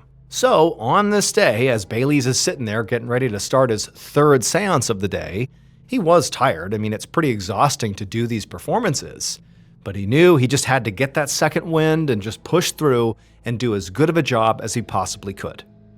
And so as the homeowner of this 3rd seance opened up the door and let him inside, Bailey's was sure this was going to be at least as good, if not better, than the other performances of the day. Moments later, the homeowner, John Gardner, led Bailey's into the living room where several other guests were already gathered. Bailey's immediately snapped into character. He swooshed his cape as he walked in, and he waved his hand around the room to command their attention. And when everyone turned to look at him, he said, "I have broken 2 tables today, and now I've come to break yours." The guests all cheered and clapped, and Bailey's could tell they were going to be a very enthusiastic audience, which always made these seances much more fun. So into the parlor they all went, and they all took a seat around this big circular table in the middle of the room. And then Bailey's dimmed the lights and walked around the table giving his instructions. He then told them to all hover their hands over the table with their palms down and their fingers spread, and that each of them would have to touch the hands of the person sitting next to them. He told them that once they were all touching, it would create a circuit that was more inviting to the spirits. And so once all of his guests got into position with their hands, Bailey's took his seat and did the same thing with his own hands, creating a full circuit all the way around the table. And at that point, everybody was ready. And so he nodded, and in a commanding voice, he said that now he was going to speak to the spirits. And if the spirits in the room felt like answering, they would move this table. The room got deadly quiet as everyone waited to see what Bailey's would do. But Bailey's just let the tension grow, because he knew that the longer he waited, the more anticipation would build. This was actually Bailey's favorite part of the performance, and he could feel his own heart begin to race. I mean, this really was exciting. But then finally, he broke the silence and called out to the spirits in the room and demanded that if there were a ghost here, to make itself known. And at this, everyone immediately began to look around excitedly, which created the quick distraction that Bailey's actually needed to perform his first trick. So mediums used a few different tools to help them fake communication from these ghosts, and one of those tools were these special hooks that they actually attached to their wrists, and they hid them under their sleeves. And then when they put their hands palm down, hovering over the table like they told everybody else to do, those hooks would actually go below the table and grip on, so the medium could, without looking like they're actually touching the table, literally lift the table up and rattle it around, again, without appearing to actually touch it. Now, it actually took a lot of strength to do this. I mean, imagine moving a huge table around just like with your arms kind of hovering over the table. But Bailey's was getting really good at it. And so as his guests were all looking around, looking out for ghosts, Bailey's masterfully hooked his hooks right under the table and began moving his wrists around, which caused the table to thump. And as soon as this happened, a woman on the other side of the table screamed, and the other guests began laughing and getting really excited. But Bailey's was only just getting started. He called out to the spirit again, much more forcefully this time, and as he did, he literally made the table rise off the floor as all the guests gasped. One man asked how Bailey's was even doing this. I mean, he knew this was fake, but how are you lifting the table up? Because his hands are over the table, remember. It's just these secret hooks underneath. But Bailey's just kind of ignored the man and smiled. And then he said to the spirit that if you're willing to communicate with us, rap on this table one time. And then Bailey's used the hook, underneath the table to make a knocking sound. And as he did this, the woman who had first screamed on the other side of the table, she jumped. She was so scared. And it actually caused Bailey's to have this surge of adrenaline, like he was really doing a good job. And so Bailey's actually kind of leaned into this and rattled the table a bit more for dramatic effect. And in doing this, Bailey's was really exerting himself. He's trying not to give off the vibe that he's moving this table around, but he really is. And so he's sweating bullets, and he's also yelling out to the spirit, demanding them to come forward and talk to us. But then, as Bailey's is doing this big act here that he in no way suspects is going to actually call spirits into the room, he suddenly felt the room turn icy cold, and he had this weird tingling sensation flowing through him. He blinked, and then his vision got hazy. This had never happened to him during any of his seances. And clearly it was having an effect on him because he no longer was trying to communicate with the dead. He was just kind of standing there, very uneasy, like the seance was actually doing something, that there really might be spirits in the room. Now, Bailey's can tell he's getting stared at, and he doesn't want to destroy his business here. He needs to maintain the act. He can't just spook himself out and stop the seance. But at the same time, he couldn't break out of this weird feeling he had. The room felt so cold. Something was off here. And then he tried to move, and it was like he couldn't. He was frozen. Now, at the same time Bailey's is experiencing this, across the table, the homeowner and host, John Gardner, is just sitting there staring at Bailey's, trying to figure out what's actually happening here. And from his perspective, he watched as Bailey's went from sort of standing there awkwardly, unable to move, it looked like, to then sitting down in his chair and sort of lurching back in this awkward position. And then Bailey's eyes began darting all over the room, and also his breathing got really ragged and heavy. And John couldn't help but feel like it looks like Bailey's is possessed for real. And then Bailey's began to speak, and his voice sort of cracked as he did, and he began mumbling something that John and the others couldn't understand. I mean, John, he really couldn't help it. He felt sort of spooked by this. I mean, this was really convincing. John actually wanted to applaud. I mean, Bailey's acting was so good here. But he also didn't want to destroy the act and sort of break his character. You know, like Bailey's, John and most of his guests did not believe seances were real at all. But, I mean, Bailey's performance was really turning out to be way better than any of them had expected. But just then, Bailey's shot up out of his chair, and the whole table thumped again and shook, and then Bailey's let out this almost ghostly-sounding moan, and then one of John's guests asked if the ghost was speaking through Bailey's. But instead of answering, Bailey's eyes rolled all the way back in his head, so only the whites were visible. John and the others were transfixed. I mean, this was just incredible, like really kind of scary stuff here. But then Bailey's let out another moan and then fell backwards hard onto the ground. And for a second, there was just confused silence. Because if this is an act, I mean, that was a violent fall. This looks really legitimate. How is Bailey's able to do this over and over again? This seems real. And it was in that moment of realizing that something is off here that some of the guests began to scream and they began to run out of the room. A few minutes later, a local physician named Dr. Hopper ran into the parlor of John Gardner's home. He'd been summoned by one of the guests who had panicked and actually ran out and gotten him. But that guest had been rambling about a ghost and a possession, so Dr. Hopper really wasn't sure what kind of problem he was actually responding to. But now he could see there was a group of people dressed for a party gathered around what appeared to be a seance table, pointing to the floor, where there was this young man lying in a crumpled heap. Dr. Harper went to the young man and reached out and felt the man's neck, but there was no pulse. And so the doctor turned and looked at the group and said, "He's dead." And before the group could really even react, the doctor said, "Now hold on. Someone needs to slowly and clearly explain what happened here." John Gardner stepped forward and now in a very shaking voice explained that this young man was a medium whose name was Bailey Staples. And he had been doing a seance and he had demanded a ghost talk to the group. And then a moment later, he was thrashing around, apparently possessed by this ghost, and then he fell to the ground, dead. John said they had all thought this seance was a fake. I mean, when they hired Bailey's, they literally thought this was just going to be a performance, nothing real.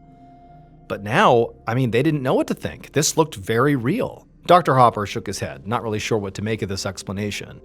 He certainly did not believe in ghosts, but after a quick examination of Bailey's, he really couldn't see any obvious cause for the medium's death.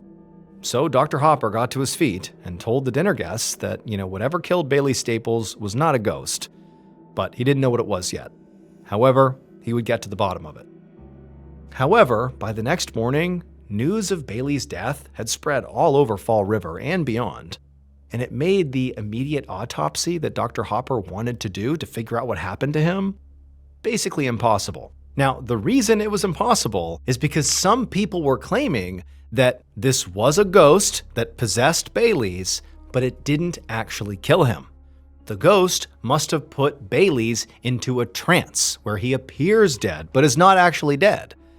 But if Dr. Hopper performs the autopsy on him, the autopsy will kill Bailey's, so you can't do that. And so pretty quickly, you have all these people that are showing up at Dr. Hopper's clinic and the local police station demanding authorities give them Bailey's body to prevent the doctor from killing him by doing an autopsy on him. And so it's this whole scene. And at the same time, keep in mind, the country as a whole has been taken with seances. That was already something that was sort of happening everywhere. But this story, which sort of legitimized the idea that ghosts could be real and ghosts can also be dangerous given what happened to Bailey's, this story is spreading like wildfire all over the country. And so at a time where people in America were already big on seances, this pretty much dumped gasoline on that. And seances became even more popular, but now because they felt real, not because they were entertainment. On January 28th, so 2 days after Bailey's was pronounced dead, Dr. Hopper stood in the basement of the local morgue holding a scalpel. He had finally gotten the approval to go ahead and conduct his autopsy. but he knew that a lot of people were not happy about it. And now he was looking down at Bailey's body, realizing that, to his own surprise, he was sort of nervous about this. Like the idea that, what if this guy's actually still alive and I'm about to kill him with this autopsy? Now, logically, the doctor did not think Bailey's was in a trance, but it was unsettling how physically healthy Bailey's body looked. He was young and strong with no history of illness, and there wasn't a mark on his body anywhere to explain why he was dead. The only blemishes on his skin were these slight bruises around his wrists, which Dr. Hopper understood were from the special hooks he had been wearing when he died to lift up the table. But Dr. Hopper shook off the nerves and moved his scalpel towards the skin of Bailey's chest and made his first incision, opening up the chest cavity. And that was when Dr. Hopper saw it. It would turn out, on the day Bailey Staples died, he was at his absolute performative peak as he lifted John Gardner's table up off the ground and made the seance guests scream and laugh. But what Bailey's didn't know, and what Dr. Hopper found when he performed the autopsy, was that Bailey's had a pre-existing heart condition, and his passionate performance, coupled with the physical exertion it took to lift up that heavy parlor table with just his wrists, and the fact that Bailey's had also already given 2 other similar performances that day, caused his weak heart to swell and develop an aneurysm which ruptured and caused fatal internal bleeding. Bailey Staples had basically put on the absolute best seance performance of his life. It was so good, in fact, that it killed him, and also accidentally convinced an entire house full of dinner guests and many people all across the country that ghosts were real. In 2007, 60-year-old Michael Dick was living in Bow, East London with his wife and 2 daughters. While his life was not exactly exciting, it was good. He lived in a quiet and safe neighborhood, and Michael, who used to be a carpenter, was now semi-retired and got to spend the bulk of his time with his friends and family. But that year, something really started to bother him. 10 years prior, Michael had split up with his first wife, and after their divorce was finalized, his ex-wife and the daughter they had together, her name was Lisa and she was 21 at the time, those 2 stayed in the family home in Sudbury, England, and Michael moved south about an hour and a half to Bow, East London. The divorce had been quite messy, and so Michael had not only lost touch with his ex-wife, he had also lost touch with Lisa. And so fast forward 10 years back to 2007, and Michael and Lisa had not spoken since the divorce, and Michael found himself suddenly feeling this unbelievable wave of grief over the loss of his relationship with his first child. And so after speaking with his current wife and his 2 other daughters, he decided that he had to go find Lisa. He had to be reunited with her. The only problem was he didn't know where Lisa lived, he didn't have her contact information, and he didn't know where his ex-wife was, so he couldn't even ask her how to get in touch with Lisa. However, he did have the street address of where they used to live in Sudbury, England, and so he decided that would be his starting point. So in August of that year, Michael and his 2 other younger daughters, they hopped in the car and they left Bow, East London, and they headed up to Sudbury, and when they got there, Michael navigated to his old street, which had brick houses lining each side of the road, and he drove down until he spotted his old house, and he parked right out front, and then he alone hopped out of the car and he walked up to the front door. He took a deep breath and then he knocked on the door.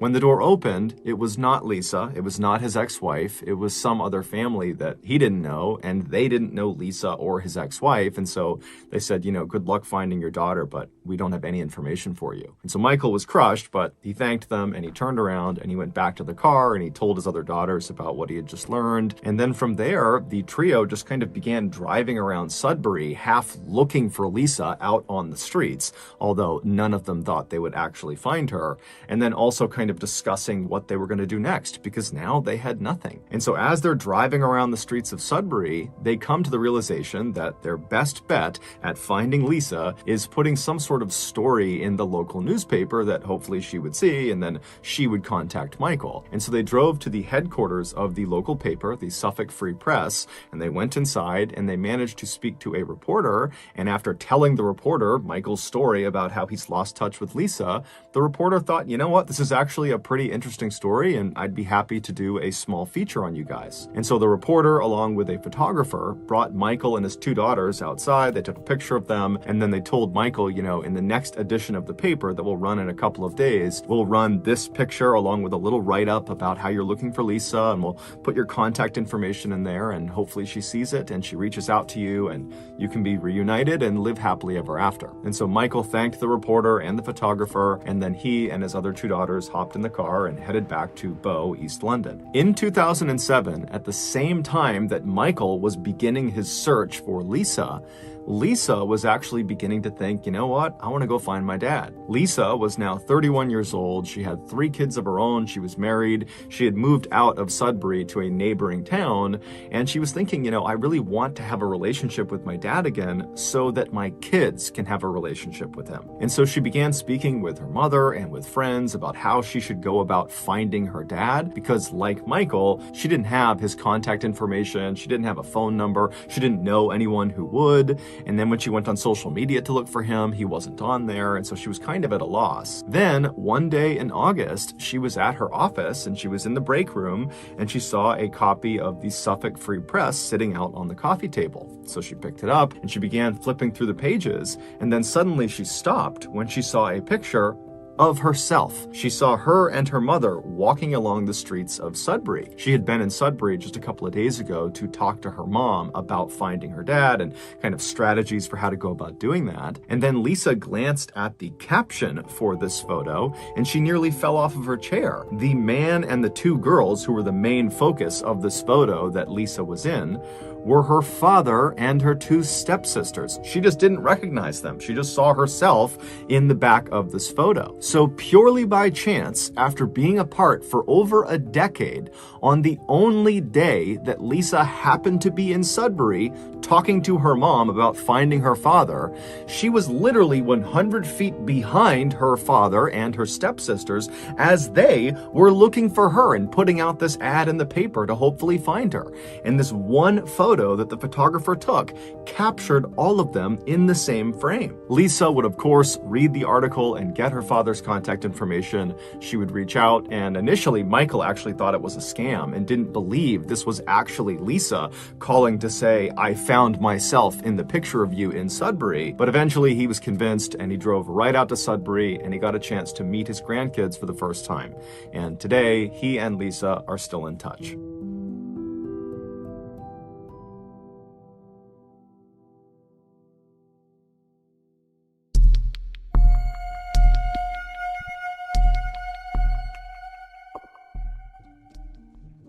In 1964, during his final semester of college in Wisconsin, a 21-year-old man named Harry decided to take an acting class. He believed it would be an easy A, and he'd always been pretty shy, and so he figured this class might be able to help him get over that. But this class wound up having a much larger impact on Harry's life than he ever could have imagined. Not only did he meet his future wife in this class, but he also realized he loved acting, something he never thought he would like, and he decided after college that that was the thing he was going to pursue. And so after he graduates later that year, he and his girlfriend get married, and then they fly out to Hollywood, California, where Harry auditions for Columbia Pictures' New Talent Program, which is basically this program that's designed to help new actors and actresses get parts in Hollywood because it's so hard to do that.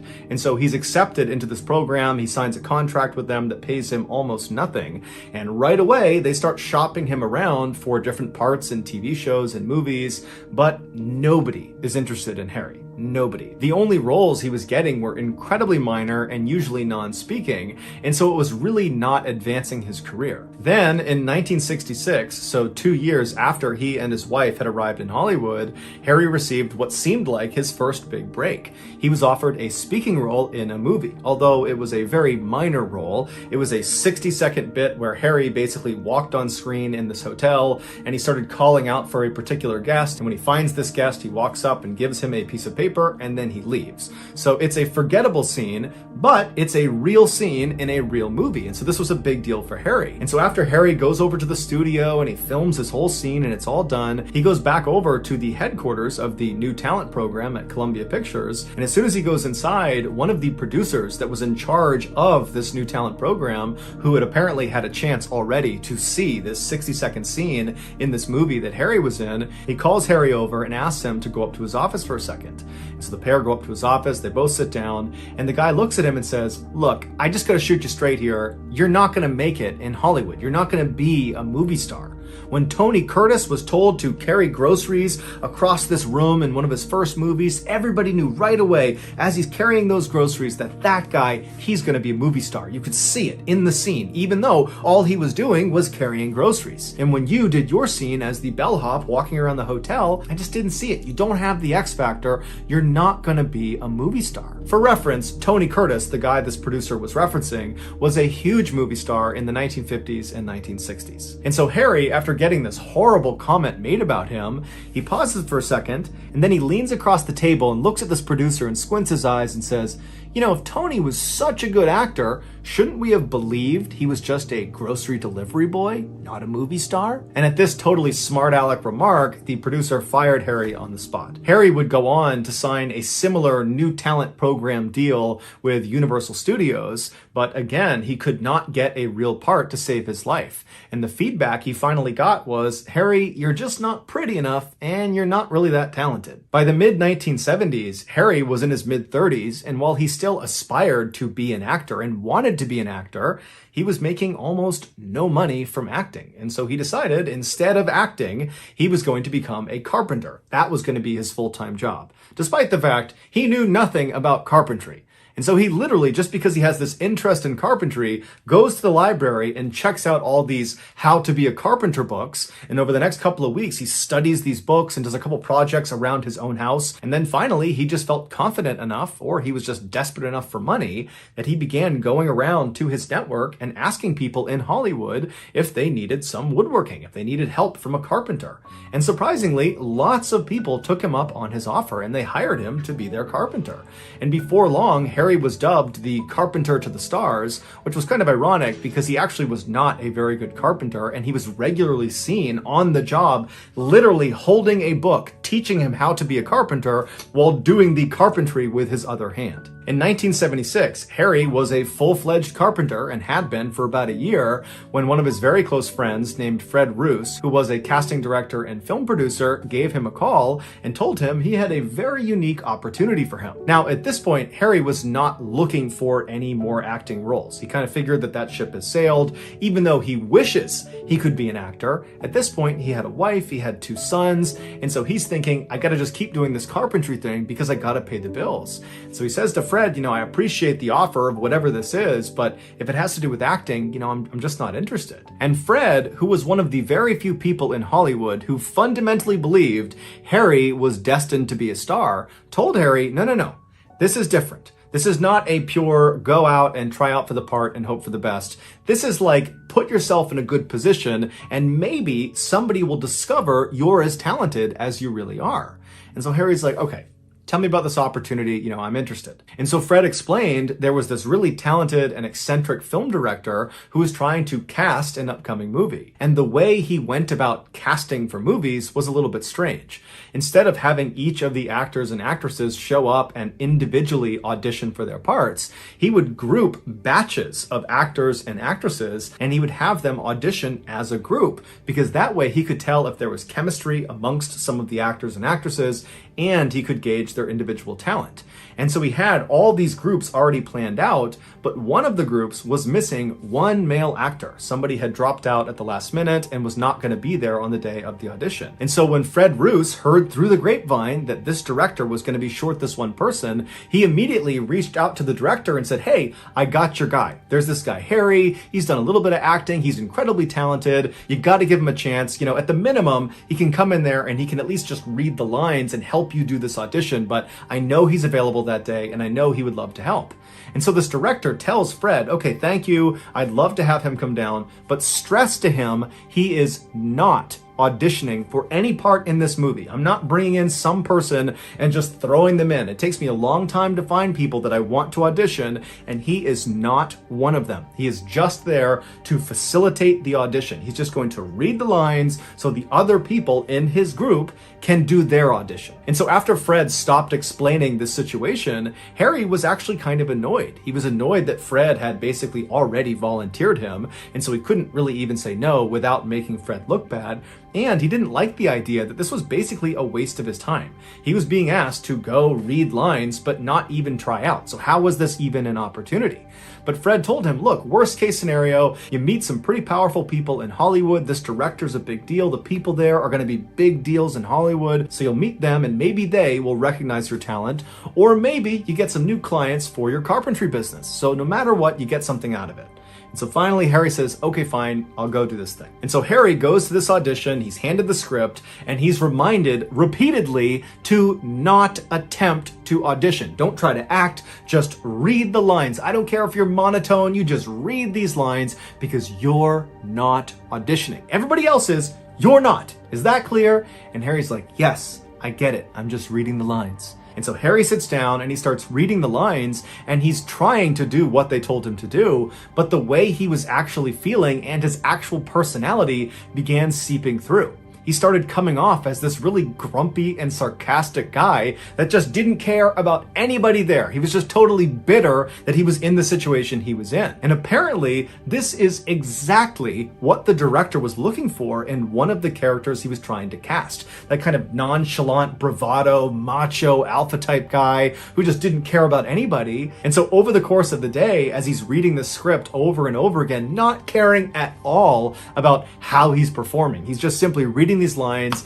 and just being himself, he was actually doing this amazing job portraying one of the characters. And so they let Harry go the whole day. No one told him they were looking at him as a potential character. And then at the end of the day, when Harry was about to just throw the script in the trash and leave without talking to anyone, the film director, better known as George Lucas, walks up to Harry, better known as Harrison Ford, and says, wait a minute, I was wrong. You are perfect for this movie, Star Wars. You need to play Han Solo. And so Harrison Ford said, all right, I'll play Han Solo.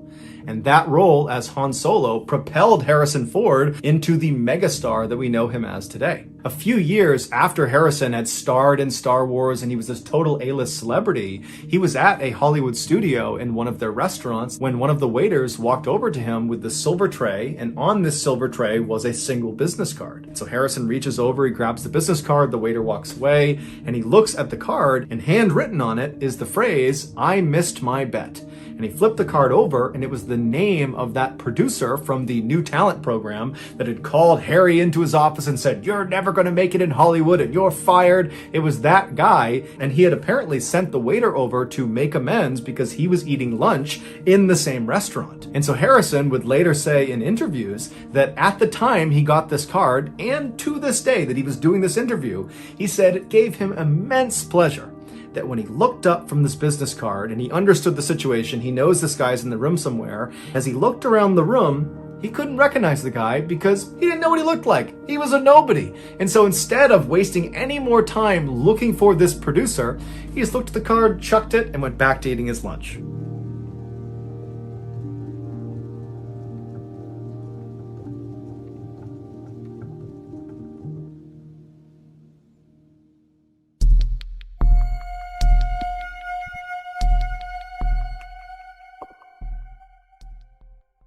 Michael Packard might be the luckiest or unluckiest person alive. In 2001, when Michael was 38 years old, he was on a flight over Costa Rica when the small plane he was on crashed.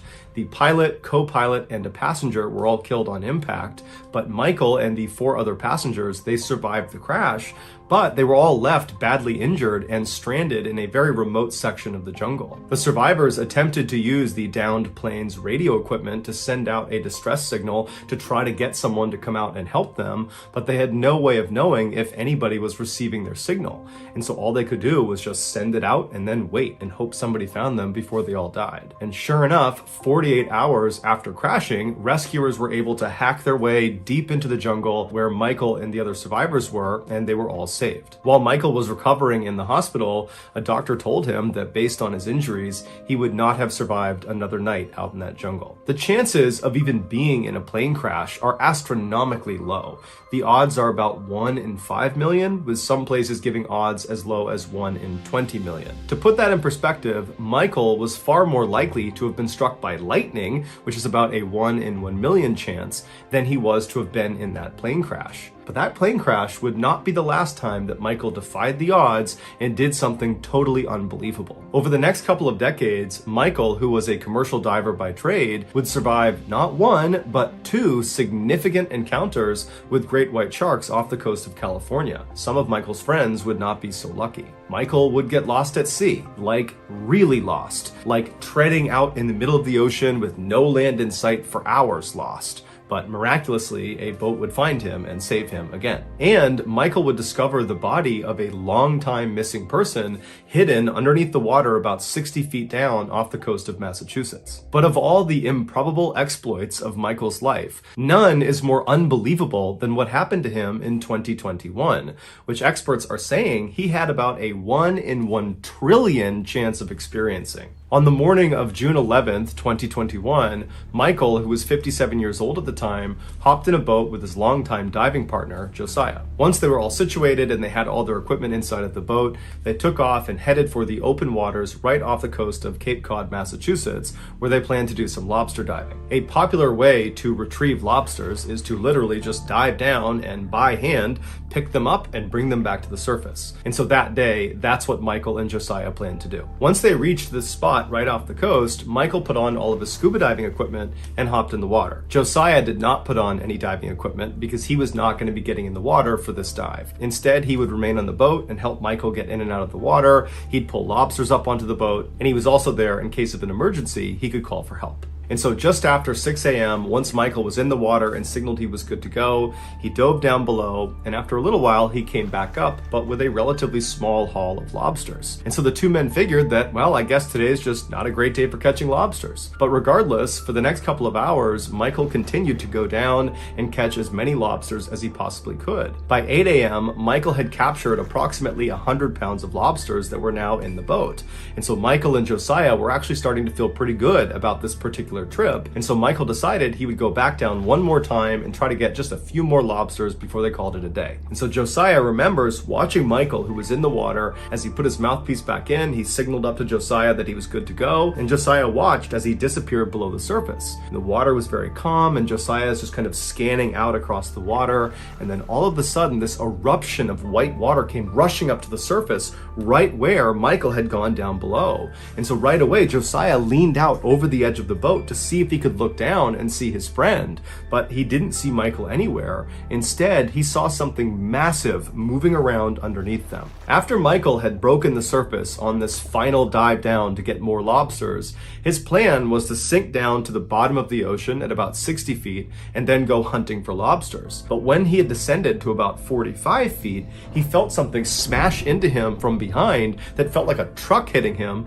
and then everything around him went totally pitch black. The impact of whatever it was that hit him had caused his mouthpiece to get blown out of his mouth. So he doesn't have air, and he starts fumbling around to find his mouthpiece, but he can't find it. And as he's fumbling around, his hands are making contact with what feels like walls all around him. He was inside of an enclosed space. But when he had touched these walls, they were not normal walls. They were soft, but they were hard at the same time, and they seemed to be moving, like they were pulsating or quivering. The space he was in was fairly large, and it was not completely flooded with water. It was like Michael had slipped into this air pocket. But this air pocket was not stationary. It was moving, and pretty fast, because the water that was inside of it was violently sloshing all around. Michael could hear it slapping up against the walls. As Michael continued to panic and fumble around for his mouthpiece, he started to notice intense pressure on his legs, but he had no idea what was causing it, and because it's pitch black, he couldn't see what it was. Finally, Michael found the line that was connected to his mouthpiece. He jammed it in his mouth and he took a long inhale, and now that he could breathe again, he had this horrifying thought. have I been swallowed by a shark? He instinctively began feeling around for the shark's teeth, but there were no teeth inside of this space. Instead, it was just these walls that continued to shift and move all around him. And that's when it dawned on him. He had been swallowed, but not by a shark. He had been swallowed by a whale. For nearly 45 seconds, Michael was trapped inside the closed mouth of a humpback whale. Despite their enormous size, they can be up to 60 feet long and weigh up to 70,000 pounds, they only eat small fish. So when this particular whale realized Michael was not a tiny fish, it began violently swinging its head side to side to try to dislodge Michael, and that caused that eruption of white water to go to the surface that Josiah saw. And after a few good shakes, Michael was spat out of this whale's mouth. Michael remembers suddenly being in the open water with enough light coming down that he could see around him. The water was very turbulent and churning, and he recalled as he made his way to the surface, looking straight down and seeing the tail fin of this enormous whale swimming away from him. Michael made his way to the surface and he flagged down Josiah, who boated over to him. He pulled him back into the boat, and Michael, who was totally traumatized by what happened, could only say to Josiah that he was inside of it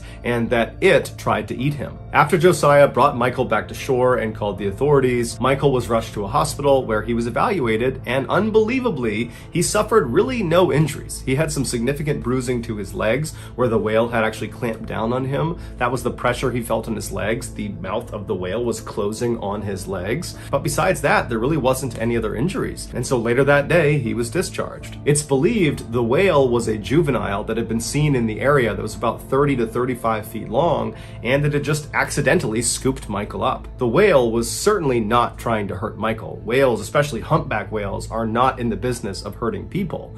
But in this exchange with Michael, Michael could have very easily died. He could have drowned or suffocated inside the mouth of this whale, or he could have just died from blunt force trauma. But luckily he didn't. Despite how terrifying this incident sounds, Michael was incredibly casual in all of his interviews about this. He just kind of acted like, these things kind of happen, whales come out of nowhere, they just scoop you up, it happens. And he would tell the incredulous reporters who just could not believe this guy was real that as soon as he was better, he was getting back in the water and going lobster diving.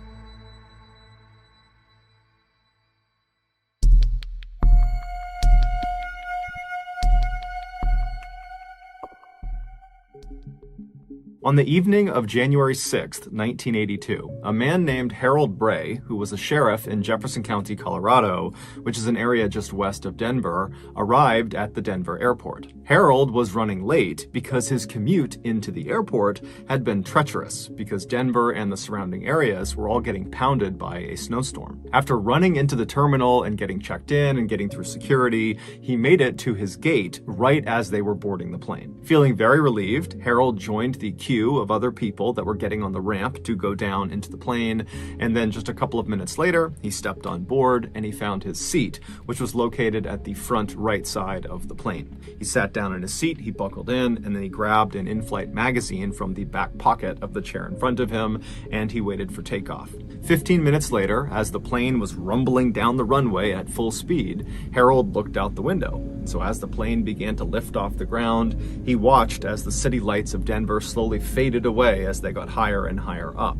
But just before their plane entered into the thick cloud that was hovering over that stretch of Colorado, Harold noticed something very odd out of his window. Located just west of Jefferson County, which is where Harold worked, was a 22-mile stretch of road that cut through the Rocky Mountains. It was called the Guanella Pass, and it took motorists up and over this 11,000-foot mountain pass.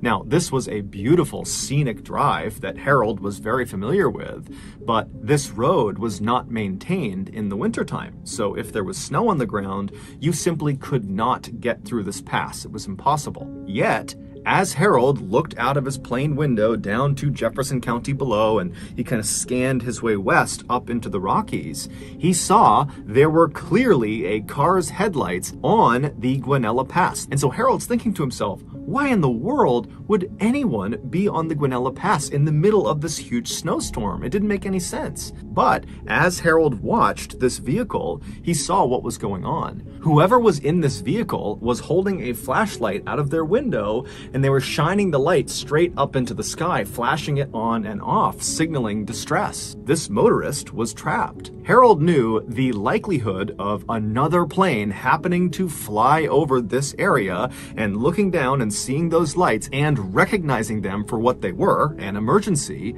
were slim to none. So Harold knew if he didn't act quickly, this motorist was doomed. And so Harold quickly got up from his seat, he climbed over the person next to him, he got into the aisle, and he waved down the attendant, and then after the attendant ran over, Harold explained who he was and why his experience as a sheriff told him that this was an emergency. And so the attendant took him very seriously, they turned around, they went into the cockpit, and they told the pilots, and the pilots used their radios to call down to authorities on the ground, and then just a couple of minutes later, the fire department was dispatched to Guanella Pass. 15 minutes later, the fire chief, a man named Dave Montoya, who was driving in a four-wheel drive SUV, arrived at the start of this 22-mile stretch of Mountain Pass, and as they're driving through the whipping snow, he sees up ahead the headlights of the stranded vehicle. And so he drives right up alongside this vehicle, which was a small pickup truck that had clearly slid off the road and gotten stuck in a big snowbank. And so Dave, he parks his SUV, he hops out, and he rushes over to the driver's side window of this vehicle. And inside was a terrified-looking 30-year-old man named Alan Phillips, who was a mechanic who lived in the Denver area. Now, at the time, it was the middle of the night, it's negative 22 degrees Fahrenheit outside, the winds are whipping, the snow is coming down, and Alan only had on a light jacket and some jeans and a small blanket wrapped around him. So, had Harold not spotted his flashlight SOS signal from the plane, it's almost guaranteed that Alan would have died that night from hypothermia. And so when Alan turned and saw Dave standing there, his rescuer, Alan began crying tears of joy and thanking God that he was going to survive. When Dave asked Alan what happened, Alan, who was slightly intoxicated, told Dave that he had gone out drinking at a bar, and then when it was time to come home, he had stupidly decided to drive through the Guanella Pass back to his home, forgetting that this particular stretch of road was not maintained during the winter. When Dave asked Alan how he got this really deep bruise on his cheek, he assumed he got it from crashing off the side of the road, Alan smiled a kind of embarrassed smile and said, "No, actually, after I got stuck, I needed to urinate, and so I got out of the vehicle and I walked a few paces away from my truck and I went to the bathroom, and then when I turned to walk back, the snow was so blinding I couldn't actually see my truck, and I ran to go find it again because I didn't want to be trapped out in the snow, and I ran into the truck face first, and so my cheek hit the door of the truck." And so Dave, he just smiled and said, "Alan, you are one lucky man." Over the next few days, local newspapers in Colorado and some national newspapers ran headlines about the miracle at Guanella Pass. However, as it would turn out, that headline would not age well. 38 years later, in 2020, it was discovered that Alan had lied to Dave about why he was in Guanella Pass. The truth was, earlier in the evening that Alan would eventually get stuck, he had murdered 2 hitchhikers near Breckenridge, Colorado, roughly 50 miles from the Guanella Pass. Both of these murders had gone cold, but in late 2020, DNA evidence connected Alan to both cases. Several hours before Alan got rescued, he picked up 22-year-old Annette Schnee, who was hitchhiking, and after she got into his truck, it's believed he held her at gunpoint and then put zip tie handcuffs on her wrists, and then we don't really know what happened next, but at some point that night, Annette was taken out of the vehicle and led into the woods, and she was shot in the back, and she was left face down in a stream. A couple of hours after he killed Annette, Alan picked up another hitchhiker, 29-year-old Barbara Oberholzer, and when she got into his truck, it's believed he did the same thing. He held her at gunpoint and put her in zip tie handcuffs. However, Barbara was able to break out of her restraints. It's believed she struck Alan in the cheek, which is why he got that deep bruise on his cheek, and then she leapt out of his car and started running. But Alan got out, chased her down, and shot her in the chest, killing her, and then he dumped her body off the side of this cliff down into the snowbank below. So the only reason Alan got stuck in Guanella Pass is because he was attempting to flee the area where he committed these murders. And he likely just didn't understand how dangerous this pass was. And so shortly after turning onto it, his truck slid off the road and he got stuck. In February of 2021, Alan, who was 70 years old at the time and still living in the Denver area, was finally arrested for these two murders, and he is currently awaiting trial. Assuming he did it, that Alan killed these two women, we don't know what his motivations were. It's not clear, he hasn't said, and we also don't know if there are potentially other victims.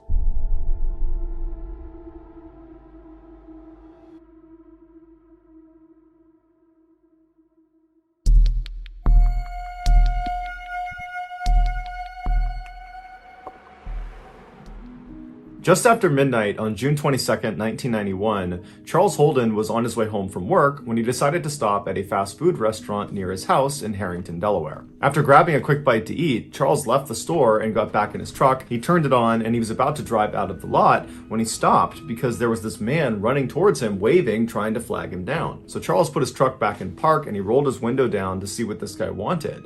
And when this stranger got close enough, he told Charles that his sister was having a baby and he needed a ride to the hospital, which was about 20 minutes away. Charles couldn't tell if this guy was lying. It was super late. He didn't know this guy, and he just had a bad feeling about him. And so he told him, "No, I'm sorry. It's too late. I gotta get home. It's too far out of the way." The stranger immediately looked dejected and turned around and started walking away. And as Charles was watching him go, he felt bad and said, "You know what? Hey, come back here. I'll give you a ride part of the way there." And so the stranger smiled, hopped in his passenger seat, and they took off. Charles drove him approximately 3 miles in the direction he had asked to go before pulling over on the side of the road and telling him, "This is as far as I'm going to take you." Charles lived only about a block away, and he didn't want to drive too far away from home so late at night. But the stranger, upon hearing he was being let out so soon, suddenly became angry and began fumbling in his pocket like he was going to get a knife or some sort of weapon, and he starts screaming at Charles, "Hand over your keys, hand over your wallet, or I'm going to kill you." Charles, meanwhile, was on edge, just being in the car with this guy because he had a bad feeling about him, and so he immediately jumped into action. He turned off his truck, he ripped the keys out of the ignition, and he leapt out of his truck and started running. Charles saw way off in the distance was a convenience store, and he figured he could run to there and get some help. But as he's running, he turns around and sees the stranger has also leapt out of the car and was now sprinting up to him with a screwdriver in his hand. And this stranger was running really fast. He was gaining on Charles, and soon Charles realized he wasn't going to make it to the convenience store before this guy caught up to him.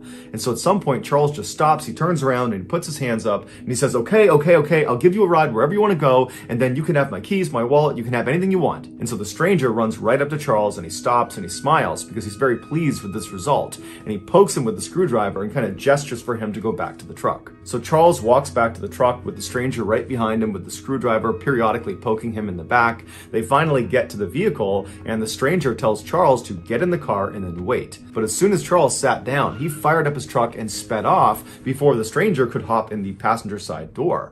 And so Charles is flying away from this guy. He looks in his rear view mirror and he can see the guy is chasing after him with a screwdriver held over his head, but he sees the stranger at some point just stops, turns around and walks away. Charles was totally relieved that he had escaped this horrible encounter, and he was thinking about calling the police, but ultimately decided he wouldn't because it was his decision to allow some stranger to get in his car in the middle of the night. And so Charles kind of blamed himself for the whole ordeal. What Charles was concerned about, though, was where he had ditched the stranger was not far from his house, and he was worried if he just turned around and drove right back to his house that this guy could recognize the truck and then follow him to his house, and then who knows what could happen.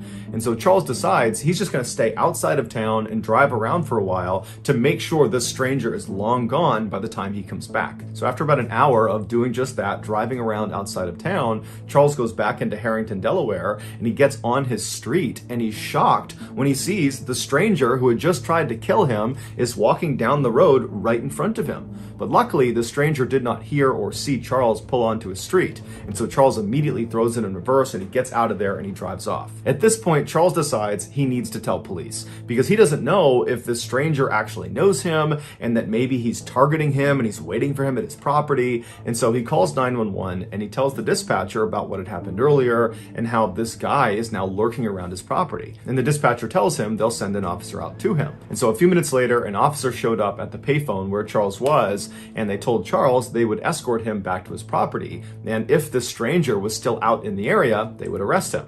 And so the two of them made their way back to Charles's property. They get there, the stranger's long gone, and then Charles goes into his house. There's no sign of a break-in. There's no sign that anyone was near his property. And so Charles thanks the officer. He feels totally relieved. But before the officer leaves, he asks him if he wouldn't mind doing a quick sweep of his mother's property. She lived right behind Charles on the other side of some bushes. He told the officer her name was Dorothy. She was 70 years old and she lived alone. And he just wanted to make sure nothing happened to her. So the officer said, no problem, I'll go check in on her. So the officer leaves Charles and goes across his backyard through those bushes into Dorothy's backyard. And right away, he can see the back window on the back door has been smashed and the door itself is slightly ajar. And so the officer draws their pistol and they go up and they enter the house and they look inside. They're yelling for Dorothy, but there's no answer. It's totally dark in the house. It's totally silent. And so after searching the first floor and finding nothing, they make their way up the flight of stairs and they find blood at the top of the landing. And they follow this trail of blood and it brings them into one of the bedrooms where a woman is sprawled out on a bed. It was Dorothy. She had been stabbed to death. It would turn out, after Charles had ditched the stranger and sped off without him, the stranger, whose name was Gilbert Cannon, began looking for a place to sleep, and the house he ultimately selected just happened to be Charles's mother's house. After Gilbert broke in through her back door, he saw Dorothy coming down the steps to confront him, and because he was worried she'd be able to identify him, he attacked her with a screwdriver. Gilbert would later tell police that the attack on Charles was completely random. He was just at this fast food restaurant, he saw Charles get into his truck, and he thought to himself, if I can get in that guy's truck, I bet I can rob him. And then after this failed robbery, when Gilbert is out looking for a place to sleep and he breaks into this house and this woman comes down the stairs that he attacks and kills, he has no idea that this woman, Dorothy, is Charles's mother. The entire night was one big, horrible coincidence. Gilbert would plead guilty to the murder and would be sentenced to life in prison without the possibility of parole.